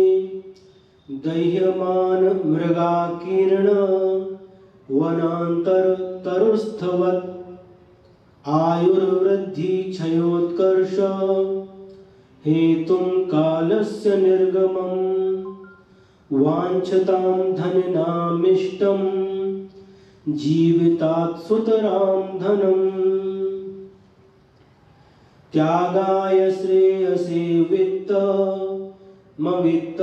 सञ्चिनोति यः स्वशरीरं सपङ्केन स्नास्यामीति विलिम्पति आरम्भे तापकान् प्राप्ता वतृप्ति प्रतिपादकान् अन्ते सुदुस्त्यजान् कामान् कामं कः सेवते सुधीः भवन्ति प्राप्य यत्सङ्गमशुचीन्यपि सकायः सन्ततापायस्तदर्थं प्रार्थना वृथा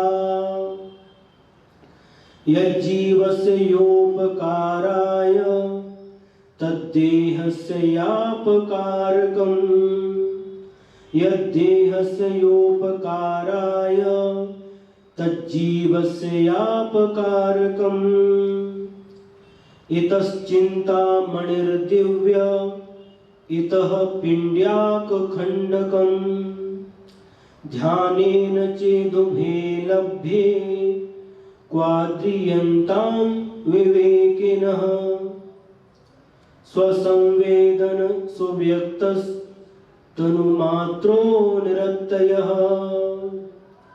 अत्यंत सौख्यवानात्मा लोकालोकविलोकनः संयम्य करणग्राम मेकाग्रत्वेन चेतसः आत्मानमात्मवान् ध्यायेदात्मनैवात्मनि स्थितम् अज्ञानोपास्तिरज्ञानं ज्ञानं ज्ञानी समाश्रयः ददाति यत्तु यस्यास्ति सुप्रसिद्धमिदं वचः परिसहाद्य विज्ञानादास्त्रवस्य निरोधिनी जायते ध्यात्मयोगेन कर्मणा माशु निर्जरा कटस्य कर्ताहमिति सम्बन्धः स्याद्वयोर्द्वयोः ध्यानं ध्येयं यदात्मैव सम्बन्धः कीदृशस्तदा बध्यते मुच्यते जीवः सममो निर्ममः क्रमात् तस्मात् सर्वप्रयत्नेन निर्ममत्वं विचिन्तयेत् एकोऽहं निर्ममः शुद्धो ज्ञानी योगीन्द्रगोचरः बाह्याः संयोगजा भावा मत्तः सर्वेऽपि सर्वथा दुःख संदोह भागित्वं संयोगादि देहिनां त्यजाम्येनं ततः सर्वं मनोवाक्काय कर्मभिः न मे मृत्युः कुतो भीतिर्न मे व्याधि कुतो व्यथा नाहं बालो न वृद्धोऽहं न युवैतानि पुद्गले भुक्तोज्झिता मुहुर्मोहान् मया सर्वेऽपि पुद्गलाः उच्छिष्टेष्वेव तेष्वद्य मम विज्ञस्य का स्पृहा कर्म कर्म हिता बन्धि जीवो जीव हितस्पृह स्वस्वप्रभावो भूयस्त्वे स्वार्थं को वा न वाञ्छति परोपकृतिमुत्सृज्य सोपकार परो भव उपकुर्वन् परस्याज्ञो दृश्यमानस्य लोकवत्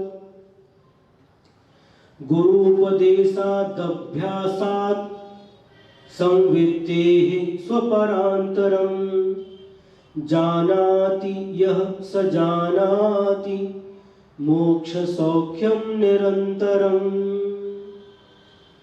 स्वस्मिन् सदभिलाषित्वा दभीष्टज्ञापकत्वतः स्वयं हितप्रयोक्तृत्वा दात्मैव गुरुरात्मनः नाज्ञो विज्ञत्वमायाति विज्ञो नाज्ञत्वमृच्छति निमित्तमात्रमन्यस्तु गतेर्धर्मास्ति कायवत् अभवच्चित्तविक्षेप एकान्ते तत्त्वसंस्थितः अभ्यस्येदभियोगेन योगी तत्त्वं निजात्मनः यथा यथा समायाति संवित्तौ तत्त्वमुत्तमम् तथा तथा न रोचन्ते विषयाः सुलभा अपि यथा यथा न रोचन्ते विषयाः सुलभा अपि तथा तथा समायाति संवित्तौ तत्त्वमुत्तमम् निशामयति निःशेष मिन्द्रजालोपमं जगत् स्पृहयत्यात्मलाभाय गत्वान्यत्रानुतप्यते इच्छति एकांत संवासं निर्जनं जनितादरः निज कार्यवशात् किंचि दुक्त्वा विस्मृति द्रुतम् ब्रुवन्नपि न ब्रूते गच्छन्नपि न गच्छति स्त्रीकृतात्मतत्त्वस्तु पश्यन्नपि न पश्यति किमिदं कीदृशं कस्य कस्मात् वेदविशेषयन् स्वदेहमपि नावैति योगी योगपरायणः यो यत्र निवसन्नास्ते स तत्र कुरुते रतिम् यो यत्र रमते तस्मादन्यत्र स न गच्छति अगच्छस्तद्विशेषाणां मनभिज्ञश्च जायते अज्ञात तद्विशेषस्तु बध्यते न विमुच्यते परः परस्ततो दुःख मात्मैवात्मा ततः सुखम् अतएव महात्मानस् तन्निमित्तं कृतोद्यमाः अविद्वान् पुद्गलद्रव्यं योऽभिनन्दति यत्तस्य यत् अविद्वान् पुद्गलद्रव्यं योऽभिनन्दति तस्य तत् न जातु जन्तोः सामीप्यं चतुर्गतिषु मुञ्चति आत्मानुष्ठाननिष्ठस्य व्यवहार बहिस्थितेः जायते परमानन्दः कश्चित् योगेन योगिनः आनन्दो निर्दहत् युद्धं कर्मेन्धनमनारतम् न चासौ खिद्यते योगी बहिर्दुःखेष्वचेतनः